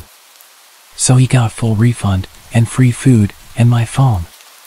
Losing my phone and my job really sucked, but I was grateful that I got away unharmed. I had no interest in working as a delivery driver after that and got a job at a restaurant instead.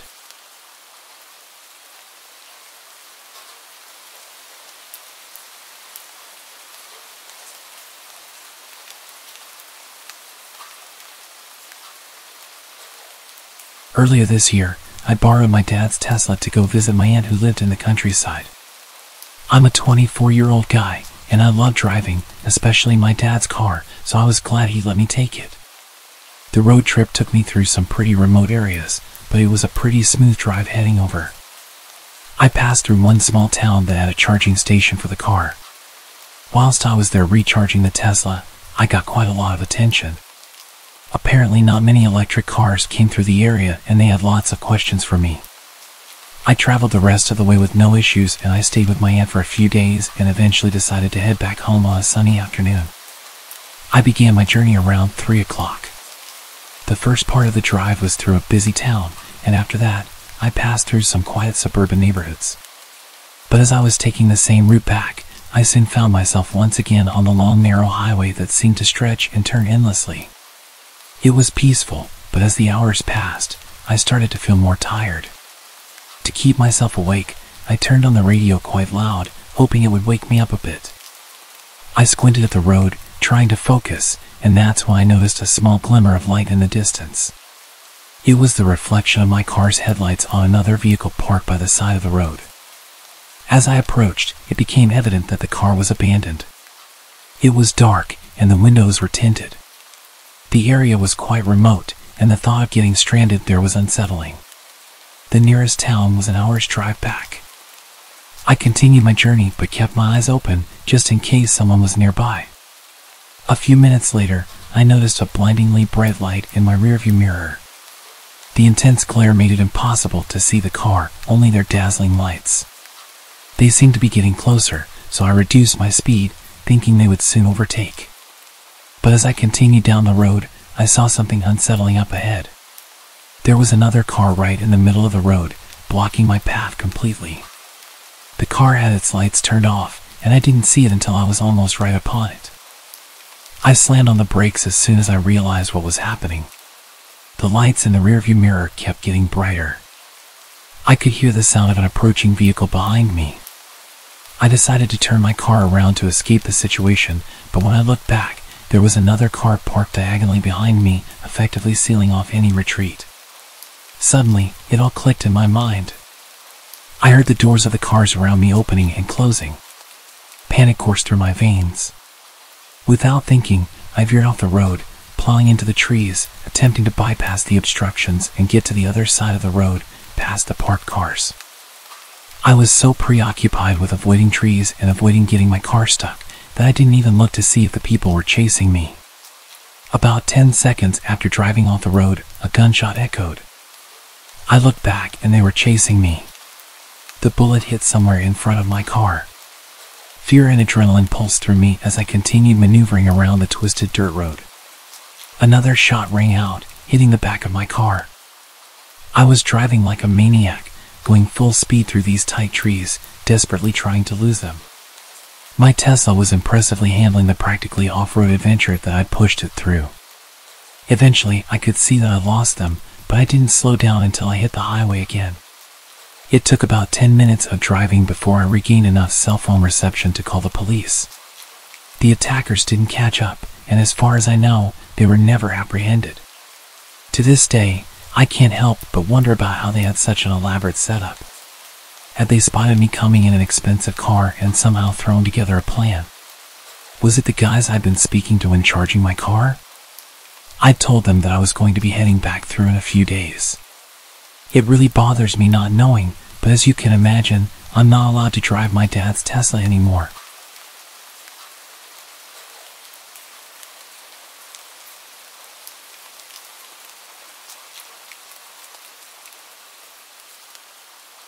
My name is Christine, and I was 23 years old when this unforgettable New Year's Eve story happened. I was out with my beloved dog, Max. It was a few hours before midnight, so I took him for a quick walk before getting ready for the party. Max was usually well behaved and fine without a lead, so I decided to let him off for just a minute to enjoy the crisp air as we strolled through our neighborhood. The evening was filled with anticipation. People around the town were preparing for the upcoming New Year's festivities. The streets were lined with colorful decorations, and you could feel the excitement in the air. As Max and I walked along the sidewalk, he was happily sniffing around, enjoying the scents of the night. The night was still young, and there was no sign of chaos yet. Little did I know that everything would change within the next minute. It was then that the first firework exploded in the sky, lighting up the darkness with brilliant colors and a deafening bang. I instinctively grabbed Max, pulling him close, but it was too late. The sudden noise startled him, and in an instant, he broke free from my grip and bolted down the street. I called out his name frantically, but he didn't respond. The barrage of fireworks drowned out my cries, and I watched in panic as he disappeared into the night. My heart raced as I realized I had to find him amidst the chaos of the celebrations. I spent hours driving around the neighborhood, searching for my dog. The fireworks kept lighting up the sky, and the noise was deafening. It was hard to focus with all the bright lights and explosions, but I had to find him. If I was distracted by the fireworks, then he was probably going through hell. Every corner I turned, every street I drove through, I called out his name. I was desperate to bring him back home, to keep him safe from the fireworks. The celebration was all around me, but all I wanted was to find my furry friend. I told my friends and family that I wouldn't be coming out as I was looking for my dog. A few of them volunteered to look for him too, but even if they found him, I wasn't convinced that he'd go with them. Finally, as I turned down a dimly lit street, I spotted a crowd of people surrounding a public bus, as if there were some sort of disturbance. My heart leaped with hope. I parked the car and rushed towards the crowd.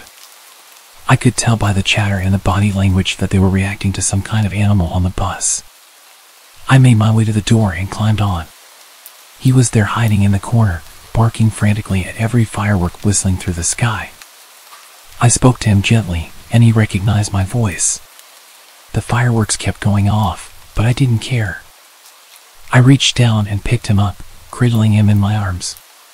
He nestled against my chest, seeking comfort from the frightening night. I thanked everyone for trying to help him and rushed him back to my car. I got back in my car, holding Max securely. The drive home was a little quieter, the sound of fireworks slowly fading.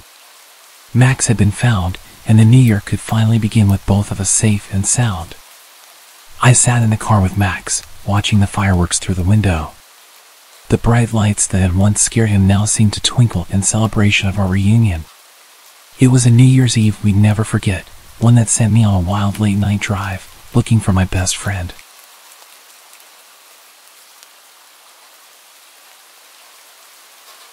I was just 14 years old, and it seemed like an ordinary night. It was roughly around 9 p.m. I was at my younger cousin's house, and I was babysitting for the night. Both of our parents had gone out for drinks and weren't going to be back until late. We were just lounging around, sitting in the living room, watching random shows on television. So we're sitting there and I was feeling really unsettled. Something was wrong, but I couldn't put my finger on it. I tried to ignore it and kept watching TV with my cousin, who was happily enjoying my company. The feeling wasn't going away. So I got up and walked to the back door to lock it. When I came back through the kitchen, I realized what was causing my weird feeling. In the window, there was a very decrepit and homeless-looking man, just staring into the window, looking at my young cousin. Protective mode turned on.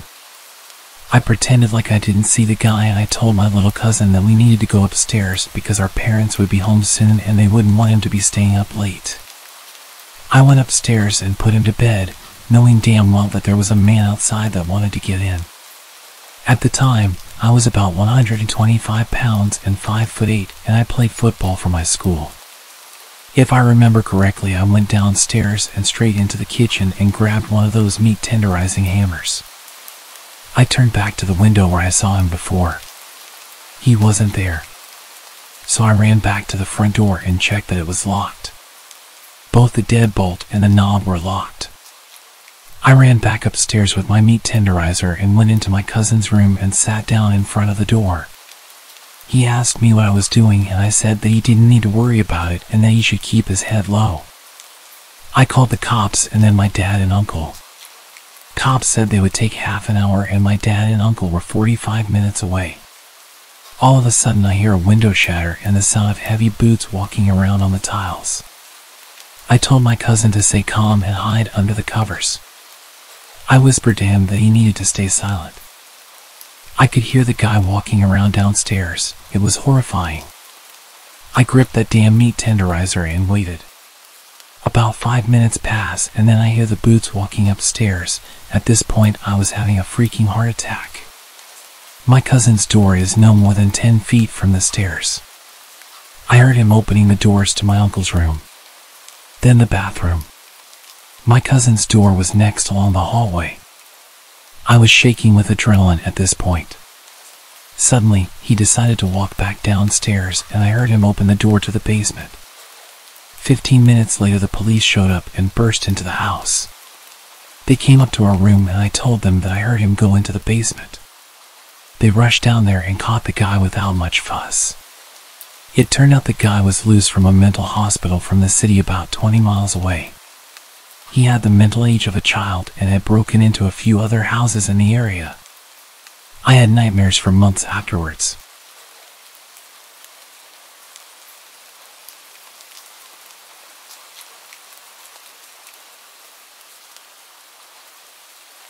About 10 years ago, I lived on my own and didn't have much company.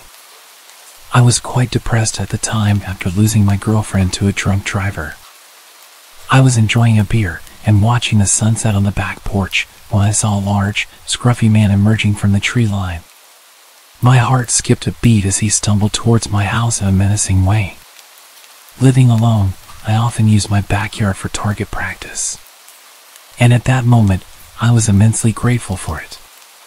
Instinctively, I rushed to bolt all the doors while frantically dialing the police. What I didn't know was that this intruder had broken in the day before through a basement window and had spent the night squatting there. He had left the basement door unlocked, and at this point, He made his way inside the house and was making his way up the stairs towards me. I gripped my rifle, aiming it at the approaching man as he descended the hallway. I shouted at him, ordering him to stop and get on the ground, but he just kept walking towards me. I fired the first round, loaded with rock salt, but he showed no reaction, undeterred. I quickly followed with a rubber bullet to the chest. Yet the drugged-up guy, who was clearly out of his mind, continued advancing. This guy was huge, at least twice my size, and I realized that whatever drugs he had in his body were going to push him through any pain that a rubber bullet would inflict. He was backing me into a corner. I desperately begged him to stop and warned him what would happen, but he just moaned at me like a zombie and lunged towards me. I took my third shot. I can't recall whether it was buckshot or a slug, but it left a gaping hole in his chest. It barely even slowed him down. He kept coming, and in a frenzied struggle, he wrestled me to the ground. He was moaning and coughing up blood. Suddenly, he grabbed my face with both of his massive hands and started squeezing my head. It was utterly terrifying.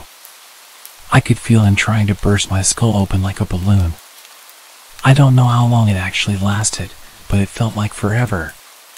Eventually, the injury finally caught up with him, and he died on top of me. I was laying with him crushing me for a few minutes. My energy was completely drained, and I could barely breathe with his weight on top of me. His body was pushing my rifle into my chest, and it was causing me serious pain when I tilted his body to the side. I was completely drenched in his blood, and I can still remember the overwhelming smell. I'd completely forgotten that I was still on the phone with the operator, who had heard our entire exchange, which more or less amounted to me pleading, "Stop, or I'll shoot," and the man menacingly taunting. The police arrived soon after, and the incident made it to the local papers. There was a criminal investigation, but eventually, I was cleared of any wrongdoing. It turned out that the intruder was wanted for murder of an elderly couple in Baltimore and had somehow made his way 50 miles up the road into a rural area.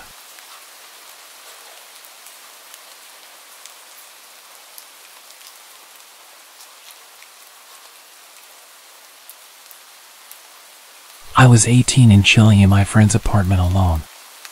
We lived in a duplex. He was on the top floor and I was on the bottom. Ironically, I was watching a horror movie when I hear something huge come through the front door and into the kitchen. I got up to see who was there. We threw huge parties all the time, so it wasn't really that odd for some random to just show up. But then I saw this dude. He was a huge country boy wearing overalls and holding a huge butcher's knife, just looking at me while standing in the kitchen. I might have said something, I don't remember. But I promptly rushed out of a side door, ran into my apartment and locked all the doors. I don't remember who I called or exactly what happened, but I know I waited until I couldn't hear anyone moving around upstairs anymore and crept back in. Big guy was passed out on the couch. Turns out he was on parole for domestic abuse charges, had gotten super sauce downtown, and made it to the apartment where he used to live. He was arrested and we never heard from him again, so I assume his parole didn't go too well. I also have another story from that apartment, possibly related. Again, I was home alone and waiting for my friend to get back so we could play some Xbox. It's like 1 a.m. and suddenly there's aggressive banging on the door. As I mentioned, it wasn't unusual to have unexpected guests, but banging like this? Not normal. I get closer to the door and this guy is screaming about money, and he kept referring to someone called Big Man. Open the door, Big Man.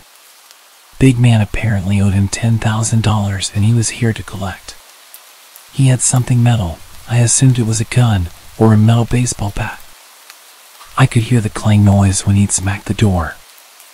I was pretty high at the time and didn't know what to do, so I just stood on the other side of the door for about 20 minutes whilst he shouted abuse and tried to kick the door down. Pretty dumb, but I was young and stupid. He did eventually leave and I don't know if he came back one night during a party or what, but I never heard about him again. One final thing that happened in that apartment. It was the day after a party. My flatmate was once again out and it was just me at home. There was a knock at the door and I looked through and could see a delivery guy. I opened the door and he says he's got a delivery for me, already paid for.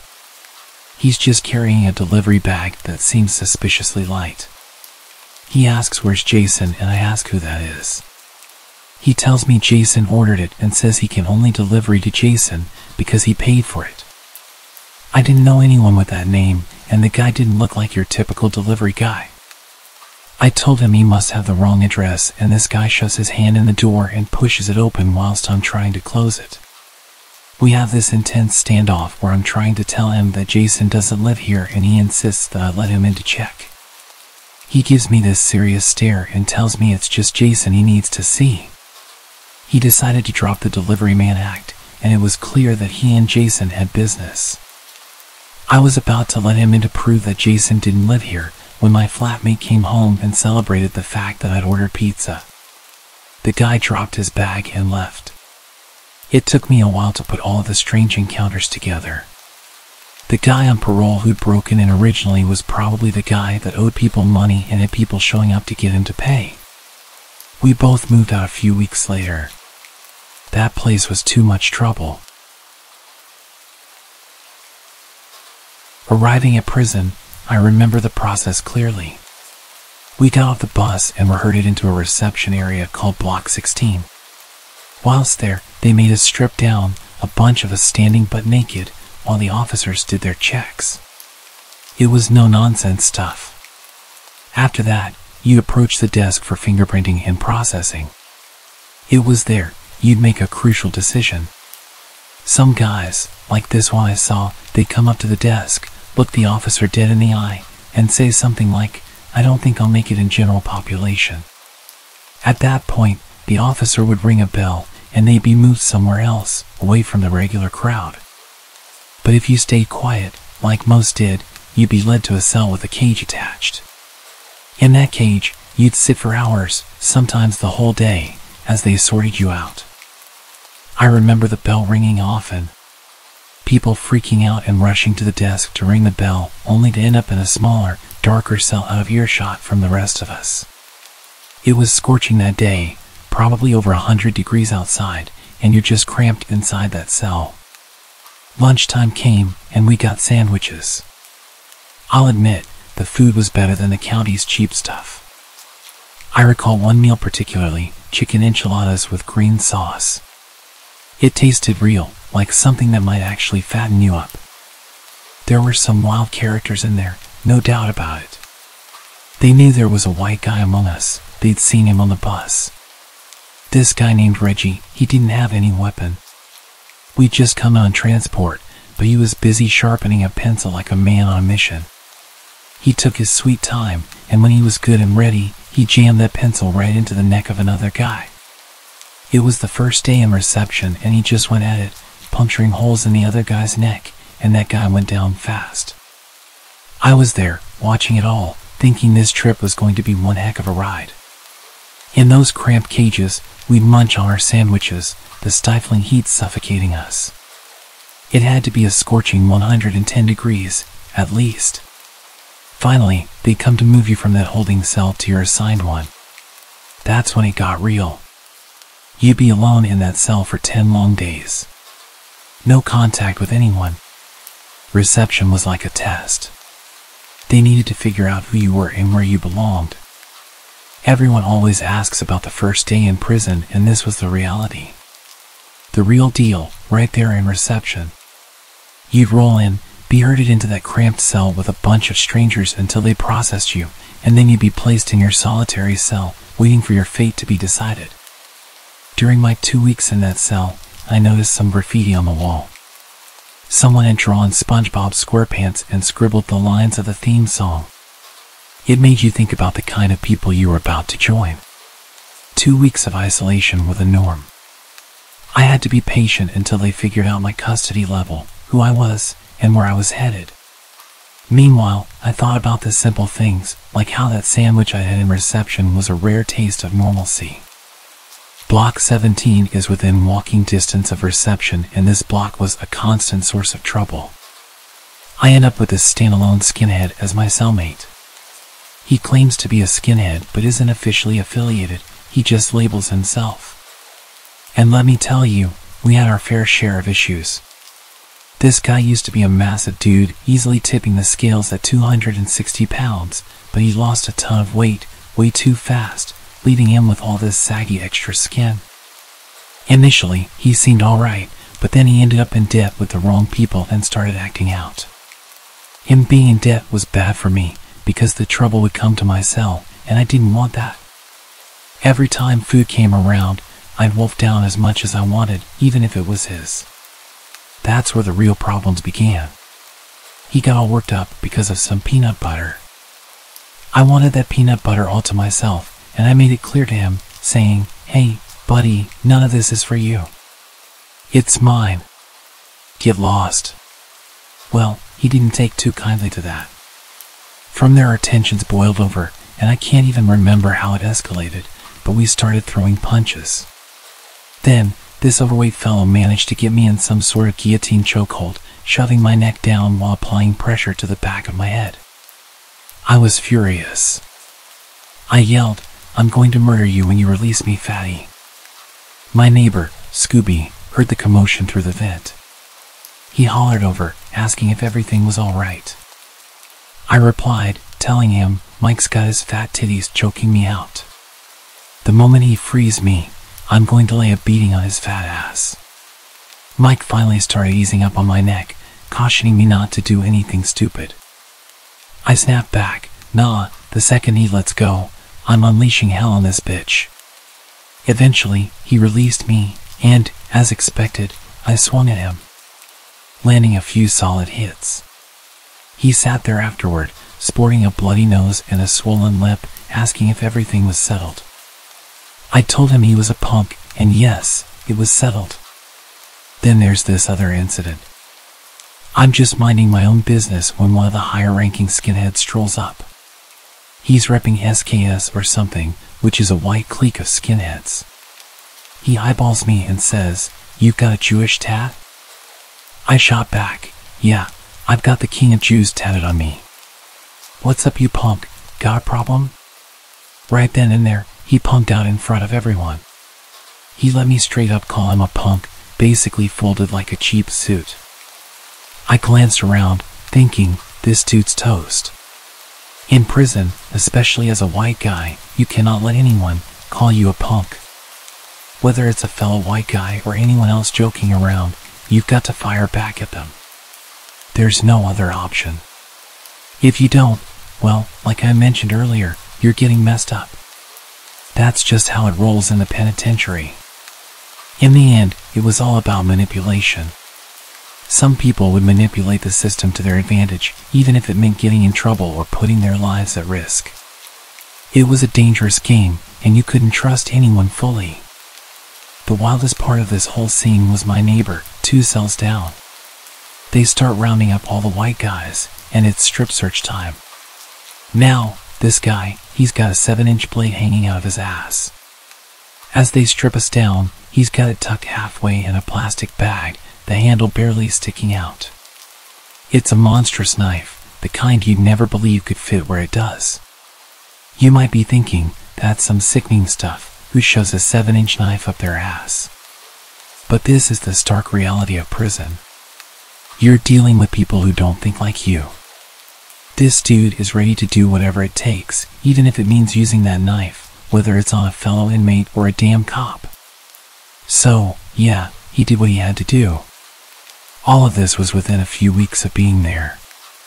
Sound sick? Yeah, well then don't end up in prison.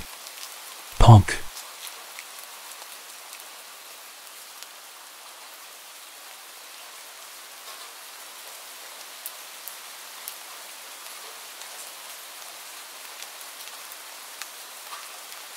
When you first get arrested, you go into a processing sequence of cells called the horseshoe, and basically, this is for new arrestees.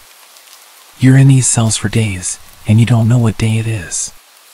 All you can feel is the heat rising and falling, and you're crammed in, like sardines with 40 or 50 people.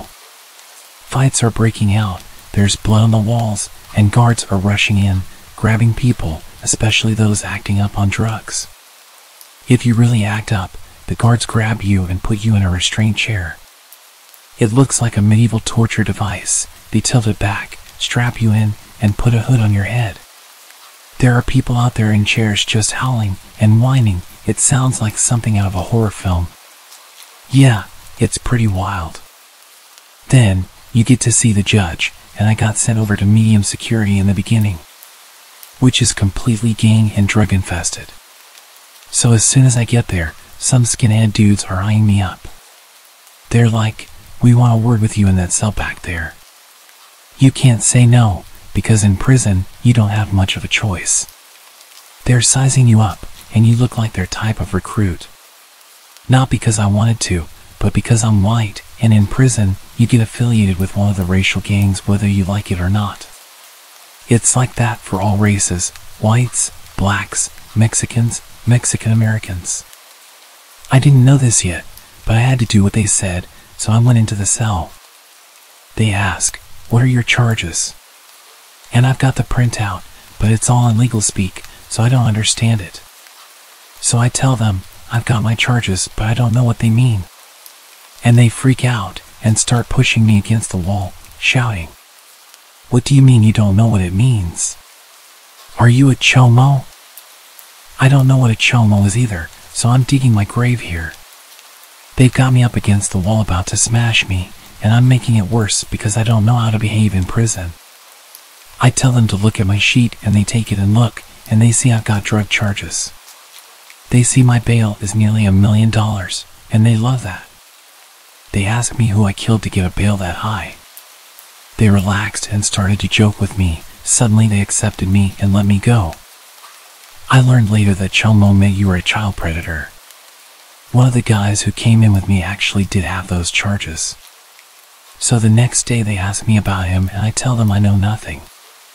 Later I hear someone being beat in the shower area, and it's the skinhead gang that questioned me, and they leave this guy in there, just whimpering in a pool of blood. This big guy says to them as they're leaving, "How come we can still hear him?" And the head of the skinhead says, "We smashed him good." And the big guy says, "Not good enough." So he goes in, and it's like he's trying to crack this guy's head open like a coconut. You can just hear the stomping echoing. Crack. Crunch. The guy looks dead, and a guard doing a security walk eventually finds him. He was carried on a stretcher. He had blood and yellow stuff coming out of his head, like brain fluid or something. It was every day after that, just violence. I had to get used to the sound of heads getting bashed against toilets, bodies being thrown around, people getting carried out on stretchers. They'd wait until the guards did the security walk so that they'd have the most amount of time possible to torture these child predators. One guy, after they were done with him, came out covered in blood. He managed to get down the stairs and knock on the window to the guards, and they opened the door and he just collapsed. There was an old man who wouldn't stop rambling, so the gangs thought they'd shut him up. I walked past him and there was blood splurting out the back of his head. So he was dealt with as far as they were concerned. All of this within a week of being in prison. You had to toughen up fast or you were done for.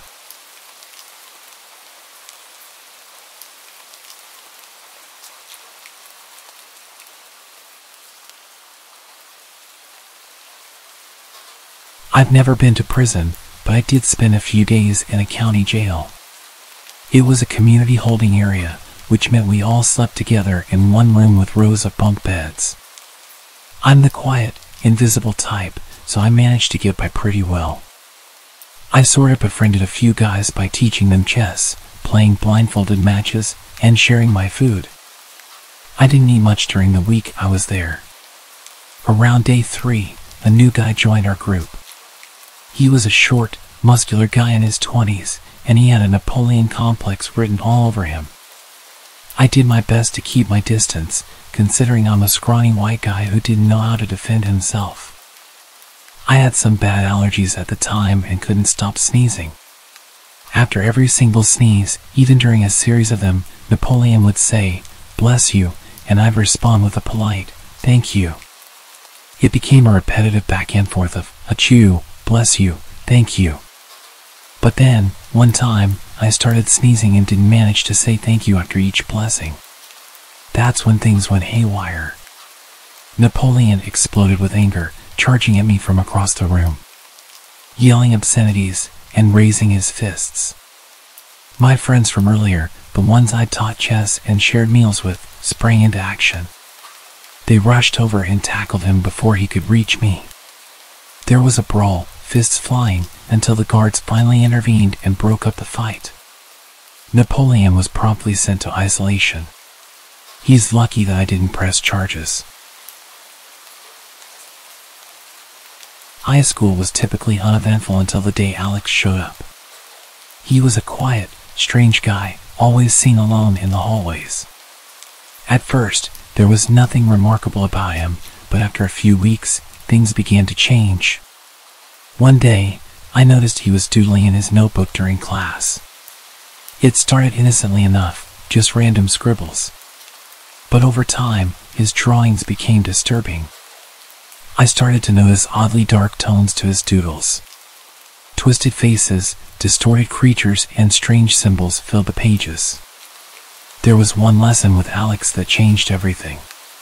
Tyrone was a typical bully and problem child. He would torment almost everyone equally. Today, Alex was his victim. He grabbed Alex's notebook and started looking through his drawings and loudly mocking him.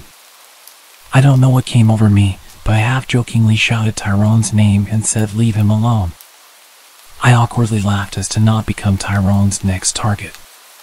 Suddenly, someone at the front of the class tripped over a box, and Tyrone's attention was completely pulled away from us. You should have seen the look on Alex's face. I don't think I'd ever seen him smile until now. He was sat there with his notebook in hand, staring at me with the creepiest grin. He thanked me and muttered something to himself about not having to kill anyone today. It reminded me of Gollum from Lord of the Rings. After that day, he was practically my shadow. He'd follow me everywhere, always standing a few steps away from me.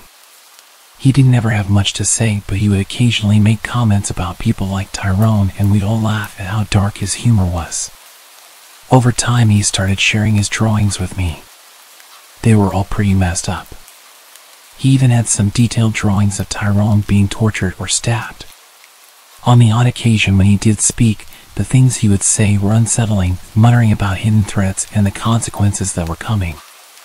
Looking back, it was so obvious what he was going to do, but I kind of convinced myself he just had a dark humor and used his drawings to vent. There were a few notable moments with him over the next few months.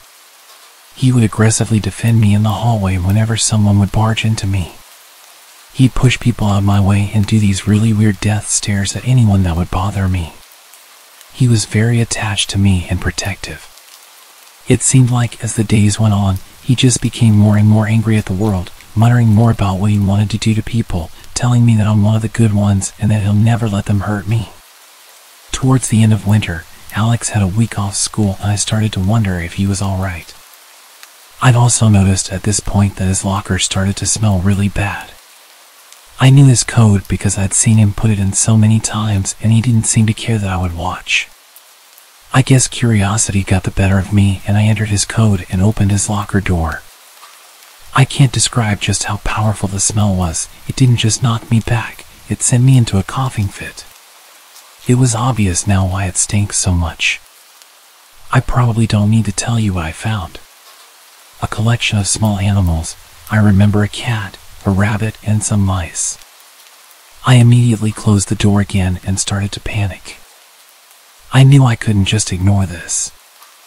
I immediately told my teacher about what I'd seen, knowing I might get into trouble for accessing someone else's locker. They ended up closing the whole corridor and getting the police involved. They found multiple hunting knives and all of his disturbing drawings.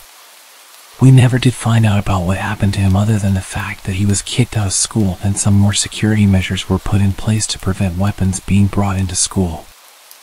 I don't know what he was planning or if it was just animals he liked killing, but I feel like if I didn't check his locker, he might have come back and done something seriously bad.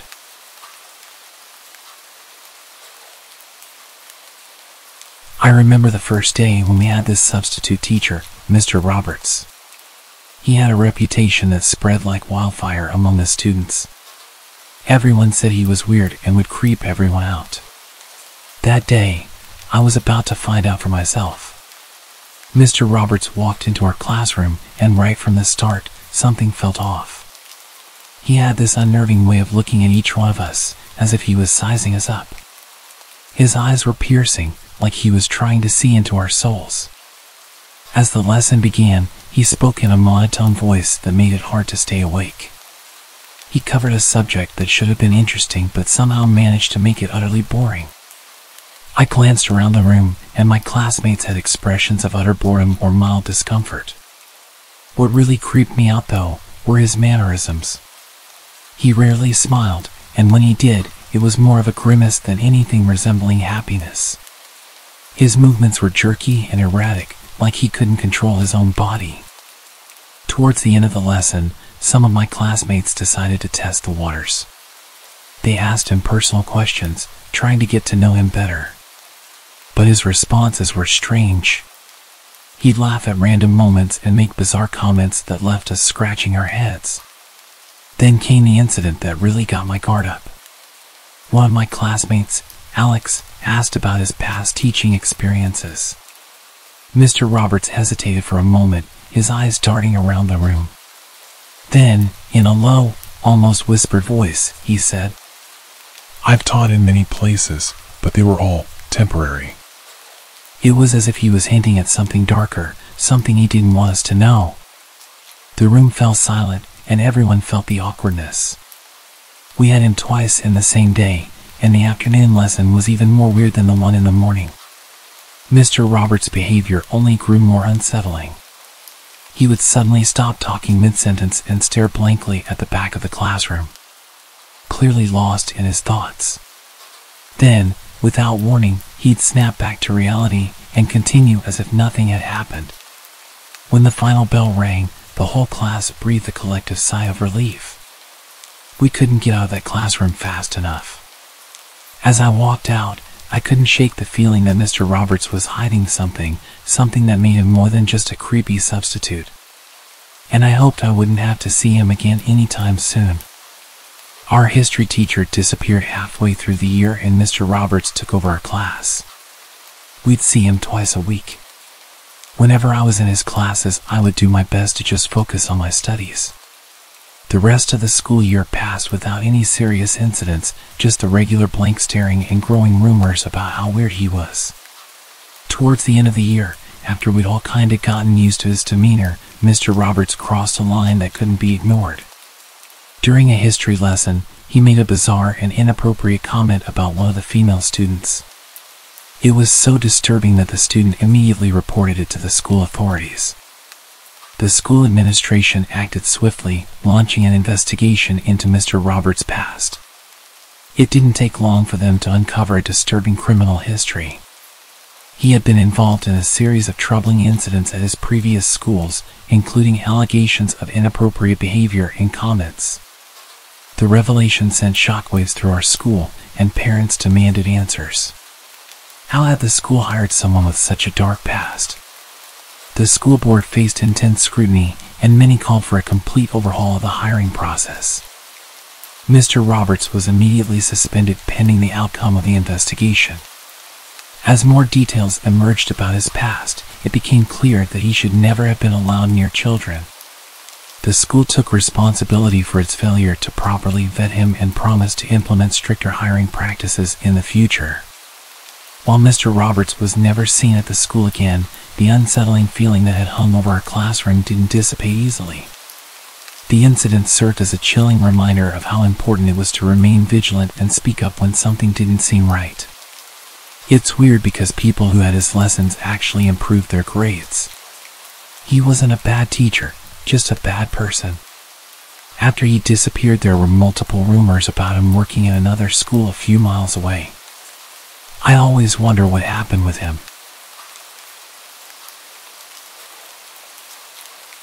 I was a junior in high school when it all started. Mr. Simmons, our English teacher, had always been a bit eccentric, but this year, something changed. He became fixated on me, and it became incredibly uncomfortable. At first, it was harmless. He would compliment my essays or ask me to stay after school to discuss my studies. I didn't think much of it, assuming he was just trying to be a helpful teacher. But soon, it escalated. He started showing up at places he shouldn't have known about, my part-time job at the local bookstore or my favorite coffee shop. Every time, he'd strike up a conversation, making it clear he'd been tracking my activities.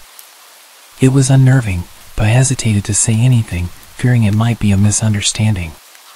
Then came the gifts, flowers left on my doorstep, anonymous notes in my locker, and even a mixtape of romantic songs. It became impossible to deny that something was terribly wrong. The final straw was when he cornered me after school, professing his love and suggesting we go away together. I knew I couldn't handle this on my own. I confided in my closest friends, who immediately took action. They encouraged me to report Mr. Simmons to the principal. We compiled evidence, texts, notes, and witness accounts of his strange behavior.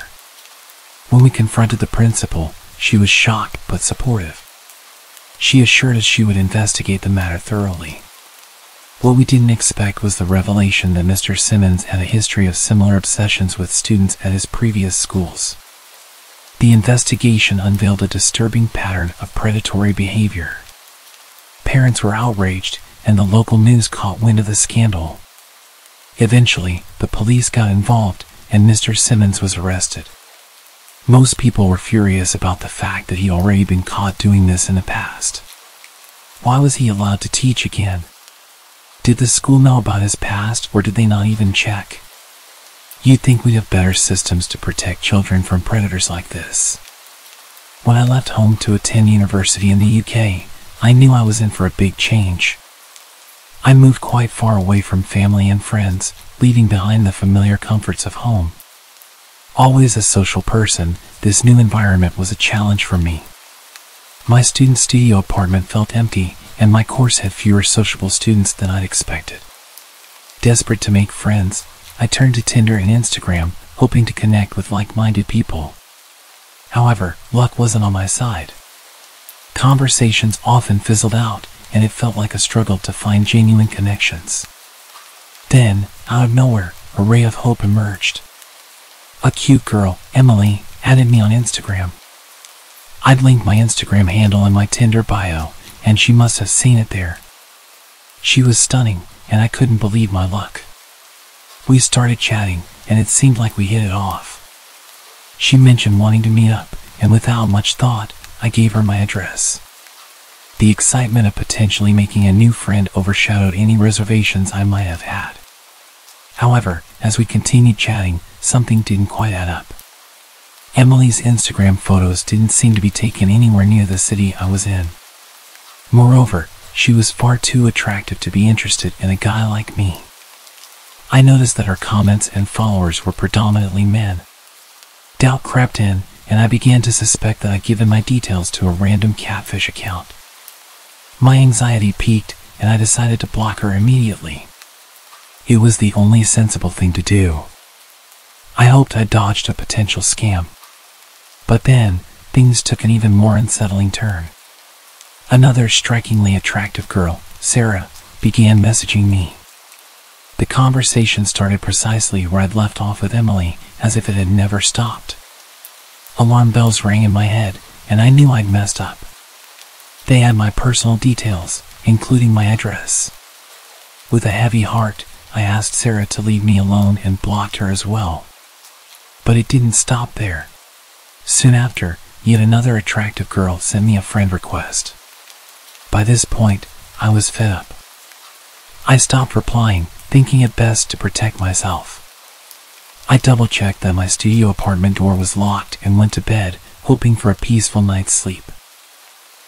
However, my rest was short-lived. In the dead of night, I heard someone trying to force their way into my room, shouting my name. Panic surged through me, but I couldn't move. Sleep paralysis gripped me, rendering me helpless. I'd experienced sleep paralysis almost every night since being at my new studio. It always happened when I was someplace new, but I never saw or heard anything. The door eventually creaked open, and a strange man entered my room. He rifled through my belongings as I lay there, unable to stop him. My heart raced, and my mind raced even faster, trying to comprehend the whole thing. After what felt like an eternity, the intruder left, shutting the door behind him. My sleep paralysis gradually released its grip, and I awoke in a cold sweat, scanning my room for signs of the intrusion. Everything appeared normal, and I couldn't be sure if anyone had actually broken in.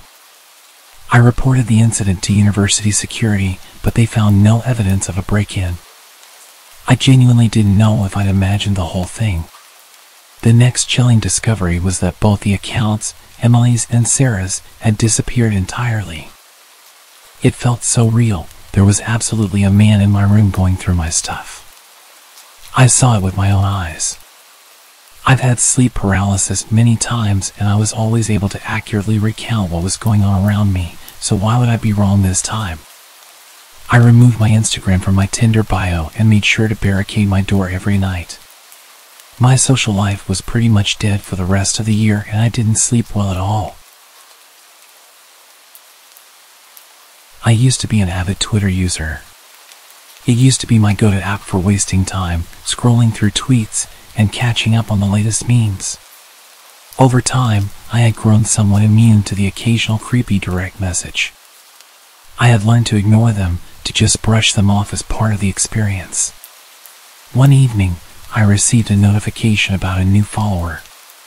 It was a name I didn't recognize, and the profile picture was a little blurry, but nothing immediately sent alarm bells ringing. I followed the account back as I usually would and immediately received a message. I decided to open it, even though I was sure it was spam. Inside the DM was a link to another Twitter profile, Secret Tweets. My curiosity got the better of me, and I clicked on the link. The profile was filled with a series of photos, each featuring different people seemingly caught off guard. Some were on public transportation, others on park benches, and a few even seemed to be in the privacy of their own homes. What made it weird was that none of these people appeared to be aware they were being photographed. As I continued scrolling through the account, expecting to find crude or inappropriate comments, I was met with an odd sight. The comments on the posts were not what I expected. The comments were all just numbers getting gradually higher and higher, stuff like 700, 750, 800, 1000. This was the same under every single post. People writing slightly larger numbers in reply to the last person. The oddest part of all was that every single account that commented appeared to be spam accounts. No profile pictures, no followers, they were just anonymous accounts with no profile set up. I decided to report the account and sent the link to my friend Becky. Still, I didn't give it too much thought, and I continued with my day, attending classes and getting lost in assignments. It wasn't until later, after school, that Becky finally replied to my message. Her response was a mix of shock and concern, urging me to report it to the police right away. Her reaction bewildered me, and I questioned why she was so alarmed. Her reply was chilling. "Why are you not worried about someone posting pictures of you on their Twitter?" I quickly returned to the profile, my heart racing. Amongst the unsettling images, I found photos of myself, pictures taken without my knowledge while I walked home from college. I remembered seeing a parked car that day, but I didn't think much of it at the time. My heart sank as I realized that the profile had images of me, just like the others, taken without my consent. The same trend was happening under the pictures of me. Faceless accounts writing numbers, 1300, 1400, 1800. I kept refreshing, watching the number replies come through, and that's when it all clicked. 2000, with a $sign next to it. My heart dropped and I refreshed again. The tweet was deleted and replaced with just the number 2000. They were bidding. They were offering payment, but for what?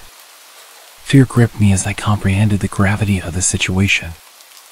I reported the account to Twitter and contacted the police, providing every detail I could recall. With trembling hands, I locked myself in my room, talking to Becky over the phone, all while being home alone. Hours crawled by, and when I eventually refreshed the Twitter page, I was met with an unsettling message. This page does not exist. My heart pounded in my chest. Becky confirmed the same result. To this day, I don't know if Twitter removed it or if the person behind the account deactivated it. The cryptic numbers in the comments remain a mystery. But one thing's for sure, it felt like a twisted setup, and I'm grateful not to know any more about what was happening with that Twitter page.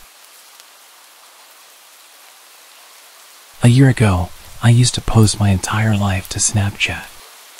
It was my go-to app for sharing bits of my life with friends and family. But then something happened that made me reconsider my online presence. One day, out of the blue, I received a friend request from an unfamiliar username. I didn't think much of it at the time and accepted the request without a second thought. It was just another random person, or so I assumed. Months passed, and I forgot about that peculiar friend request. My life went on, and I continued sharing snippets of my daily activities on Snapchat. Little did I know that someone was watching, very closely. It started innocently enough, with an unexpected snap. I opened it, thinking it was probably a friend sharing a funny meme or a cute pet photo. But as the image loaded, my heart skipped a beat. It was an eerie, edited version of an old Snapchat story I had posted months ago. Floating love hearts surrounded the image, and the caption read, "Can't wait to see you." The chill running down my spine was hard to ignore. How did someone get access to my old stories? Who was behind this? Days turned into weeks, and more edited snaps kept arriving. Each one featured pictures taken from my past stories. The captions became increasingly unsettling, referring to my personal life. "How was your McDonald's on Friday?" And another said, "I loved that movie you watched last night." The sense of being watched was inescapable. I felt exposed and vulnerable, as though a stranger had invaded my privacy. It wasn't long before I decided to check Snap Maps, the feature that lets you see the real-time locations of your friends. My heart raced as I zoomed in on the map. There it was, a bit too close for comfort, the location of this creep. He was nearby, and the thought sent shivers down my spine. I couldn't shake the feeling that this was no ordinary prank or trolling. It felt personal, like someone was playing mind games with me. Fear gripped me as I realized the mysterious friend was getting closer to my location. I knew I had to act fast. I began taking screenshots of the disturbing snaps for evidence. Then, I contacted the local authorities and reported the unsettling situation. The investigation that followed uncovered the identity of the creep.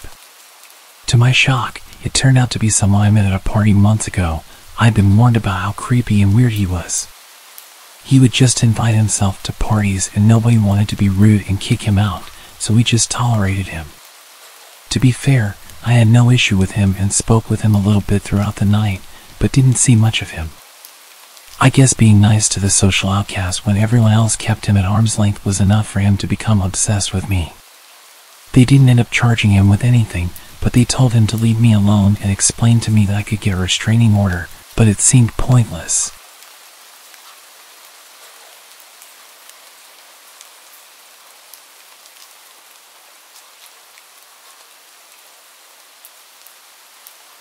It all started on a sunny day in college. I had just finished my last class and was excited to get back to my dorm room. Once I arrived back in my dorm, I quickly got on my computer. I was anxious to see what new websites awaited me. A while back, my brother had sort of joined me up to a dark web mailing list where people would send me interesting sites they found. He was a complete computer genius. From software and coding to Photoshop and video making, he was a wizard with all of it. One day I received a message from an unknown user. It said, "Chat to real people from the past." I thought it could be fun, so I clicked on it. The web page loaded, and there was nothing on the screen besides a chat box and a button to search for a new person to talk to. I clicked on the button to find a new person to chat with, and it took some time, but eventually I connected with somebody. There was no text or anything. Then, all of a sudden, I received a message. It read, "Dear friend, I am writing this internet mail to anyone who cares to read it. I am soon to be a father to twins. I hope this mail reaches you in good condition. We're off to see the new Star Wars, The Empire Strikes Back, at the theater to celebrate." New Star Wars. That movie was over 30 years old at this point. This had to be some kind of lame joke, I thought to myself. There was no way a guy in the 1980s was communicating with me. I decided to play along and thought it was all in good fun. "Yeah, I wouldn't call that movie new. I watched that when I was a kid." He replied saying, "What are you talking about? The opening night is tonight. You must be thinking of a different movie, unless you live abroad and it came out early there." "No. I'm a college kid in America," I replied. I went on to list every Star Wars movie and TV show that exists since then. "I think you have a very strong imagination," the guy replied. He wrote a long message telling me that they only have plans for a certain amount of movies and that he knows his stuff. He reminded me of my dad. He was a major Star Wars fan. I was fully indulged with the time travel roleplay and told him that I knew a massive spoiler for The Empire Strikes Back. I was respectful enough to ask him if he wanted to hear it, and he confidently replied, challenging me to spoil it for him. "If you've seen the movie, you know which one I'm talking about." He laughed and told me that's impossible, and mentioned that he was heading off to the theater. He stopped replying at this point, so I assumed that the fun little roleplay was over. It was quite wholesome, and the guy really played the part well, speaking like someone who'd only just figured out what email was and with a polite tone throughout. I went about my day, probably studied a bit less than I should have, and had a small chat with my brother. I told him about the guy from the 80s, and he laughed and told me he'll have to check that website out. He was much more nerdy, and he was really into all that stuff. He was a bit on the antisocial side, so the dark web was his happy place. Hours later, I heard a ding. I'd left the website open without noticing. The 80s guy had actually replied. He was going crazy, asking me how I knew about the big spoiler, and speculating that I must have had early access or worked on the film. We had a further back and forth about how I lived in 2023, and I really played into the part about being in the future, teasing him about the technology we have here. Part of me enjoyed the role play, even though that usually wasn't my thing. He asked for my name, but I was smart enough not to give someone on the dark web any details about myself. So I asked what he was called, and I felt my stomach twist when he told me. Alfie Rogers. This was suddenly not a very fun conversation. That was my dad's name. This person obviously had information on me. They must have pinged my IP address, found out my name, and did some basic background research on Ancestry.com and all those other websites that exist nowadays. "Alright, you know my dad's name, this isn't funny. What do you want?" I asked him, knowing that this kind of thing usually turns into a blackmail attempt or a twisted game. "What do you mean?" He replied, still deep in the roleplay. "There's no way that you just pulled out a random name and it happened to be my dad's name, so you know who I am. What do you want?" Even as I called him out, he still didn't budge. He confidently asserted that he was called Alfie Rogers and that he was living in the 1980s. He started to list a bunch of personal details to prove he was a real person. He knew where my dad was born, where his parents came from, my mother's name, her parents, the car he had, everything. It was really disturbing. I'm pretty good with computers, so I know just how much information you can get from historical online records, but this was impressively creepy. Whoever it was, they were really good at this, and they must have planned this for some time. I thought about a question I could ask him, something only my dad could really answer. I found the perfect question. We had an old dog when I was a kid, and unfortunately we had no photos of her. Nobody else would know about this dog. There's absolutely no way it was on any database. So I asked him, "Who is Poppy?" "Poppy. That's my dog." "How did you know the name of my dog?" "She's a border collie. She's sat with me right now." "That's creepy. How did you do that? I started freaking out.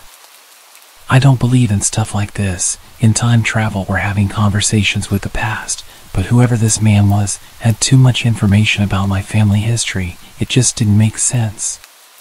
He answered every question I threw at him. I think I spent hours quizzing him on his entire life and eventually accepting that whoever or whatever this person was, I felt like I was talking to my dad when he was my age. I'd settle past the discomfort, enjoying every moment of this conversation. Though I did ask one thing from him. If he really did exist in the past, and he really was my dad, then I wanted him to take some pictures of Poppy. He laughed and told me he'd get right on it.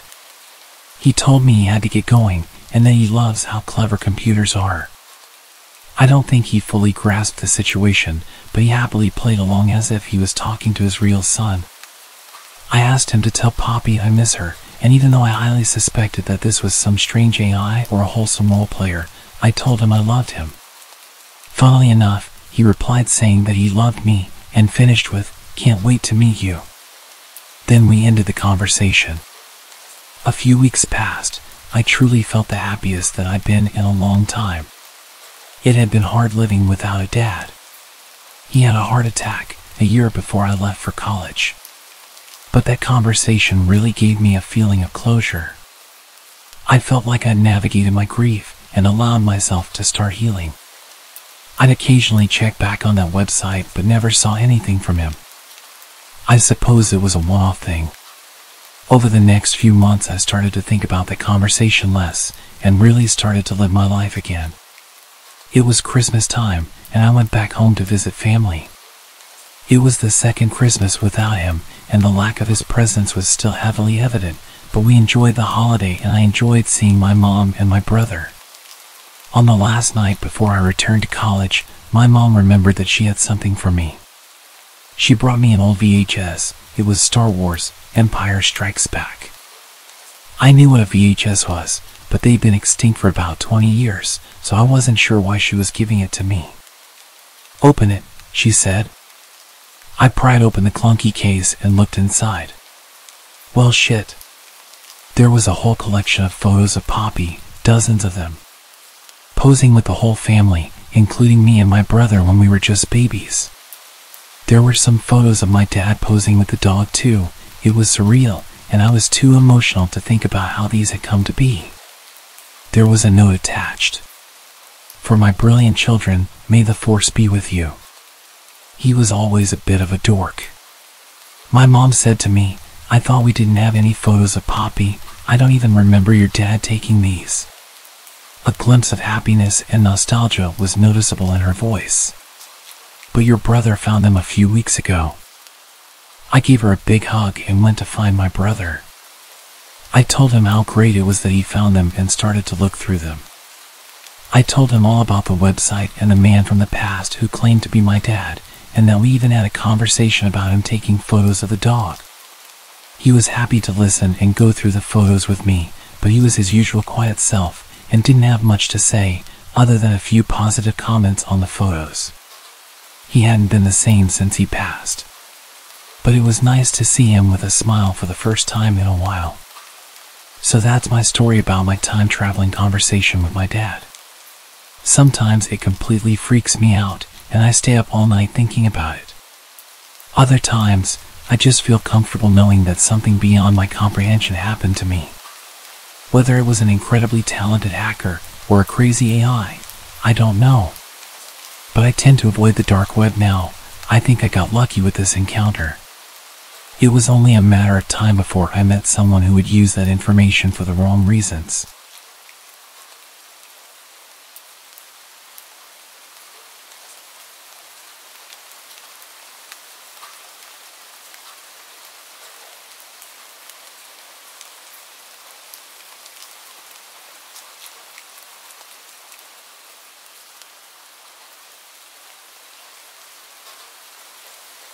Okay, so before I start, this was many years ago and I don't do this kind of thing anymore. I was young and naive and I wanted to impress a girl I liked. For legal reasons, this whole story is completely made up. I was in my early 20s and I'd started hanging out with a group of people that party pretty hard. They did all sorts of drugs that I shall not mention here. I did my best to keep away from that stuff, but I may or may not have joined it a few times. My life was a bit of a mess at the time. I won't make too many excuses about why I was hanging out with these people, but one of the reasons I stuck around for so long was this girl. At the time, she was exactly my type. She had long hair and she was playful and flirty. She was pretty much my dream girl. We got chatting and I asked her to hang out sometime and she actually agreed. I couldn't believe it. A few days before she was supposed to come and chill, she messaged me asking if I had any of that good green stuff. I didn't smoke on my own, only in social situations that made it a necessity. But instead of saying this, I just lied and said of course I have some. Suddenly, I'm panicking, contacting everyone I know about getting some grass. Nobody could help, and I was desperate. So, I did the dumbest thing I could think of. I went to the dark web. I got myself a virtual private network to stay anonymous and went searching for a way in. After a bit of digging and asking around, I found a link that supposedly led to a dark web marketplace. My heart was pounding as I clicked on that link. The website had a sketchy vibe, and it was like nothing I'd ever seen on the regular web. No flashy ads, no social media links, just a simple page with a list of products. I went through the listings until I found what I wanted. I messaged the seller and worked out the details. Paying for it wasn't as easy as clicking one button like you can on Amazon. They wanted cryptocurrency, so I had to figure out how to get my hands on some. It was a bit of a headache and cost me $50 for something that should have cost about $20, but I managed to get it sorted. A few days later, a small package arrived. My heart was racing as I opened it. But instead of what I ordered, it was just some random junk. I had been scammed. Panic set in as I realized I was in way over my head. Soon after, I started getting threatening emails from an anonymous sender. They knew what I'd been up to and were demanding more money, or they'd expose my activities to the authorities. I was trapped in a twisted game of blackmail. Every knock on my door made me jump. I desperately tried to figure a way out of this mess. I was stuck in a dark web nightmare of my own making, and I couldn't see a way to escape it. Call me an idiot, because I really am, but I sent the anonymous blackmailers around $600 in total, about $100 every week. They just keep coming back and blackmailing me, and I kept paying until eventually I just said screw it and stopped sending them anything. I lived in complete fear for months afterwards, thinking that the FBI were going to break down my door and arrest me. Looking back, it was pretty ridiculous. Nobody cares about a guy buying a tiny amount of green stuff on the internet, but my head wasn't quite right. The worst part is that the girl I liked didn't even care. She came over and we had a great night and she didn't even ask about it. So, if there's a moral to the story, other than avoiding the dark web, I'd say don't do drugs just to impress someone. And don't send $600 to people blackmailing you over a misdemeanor.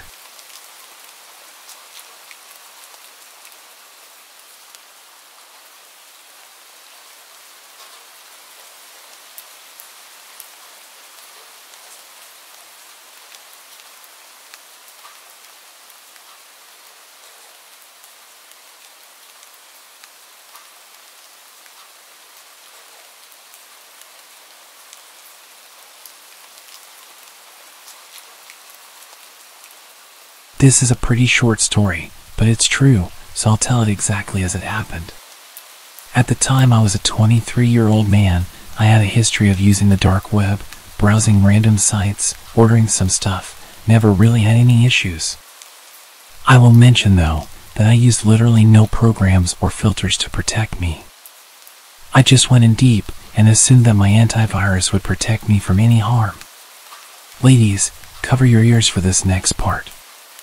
Unlike other young men, I would watch adult content, and one night when I was feeling particularly lonely, I found some videos that I wouldn't watch with my parents.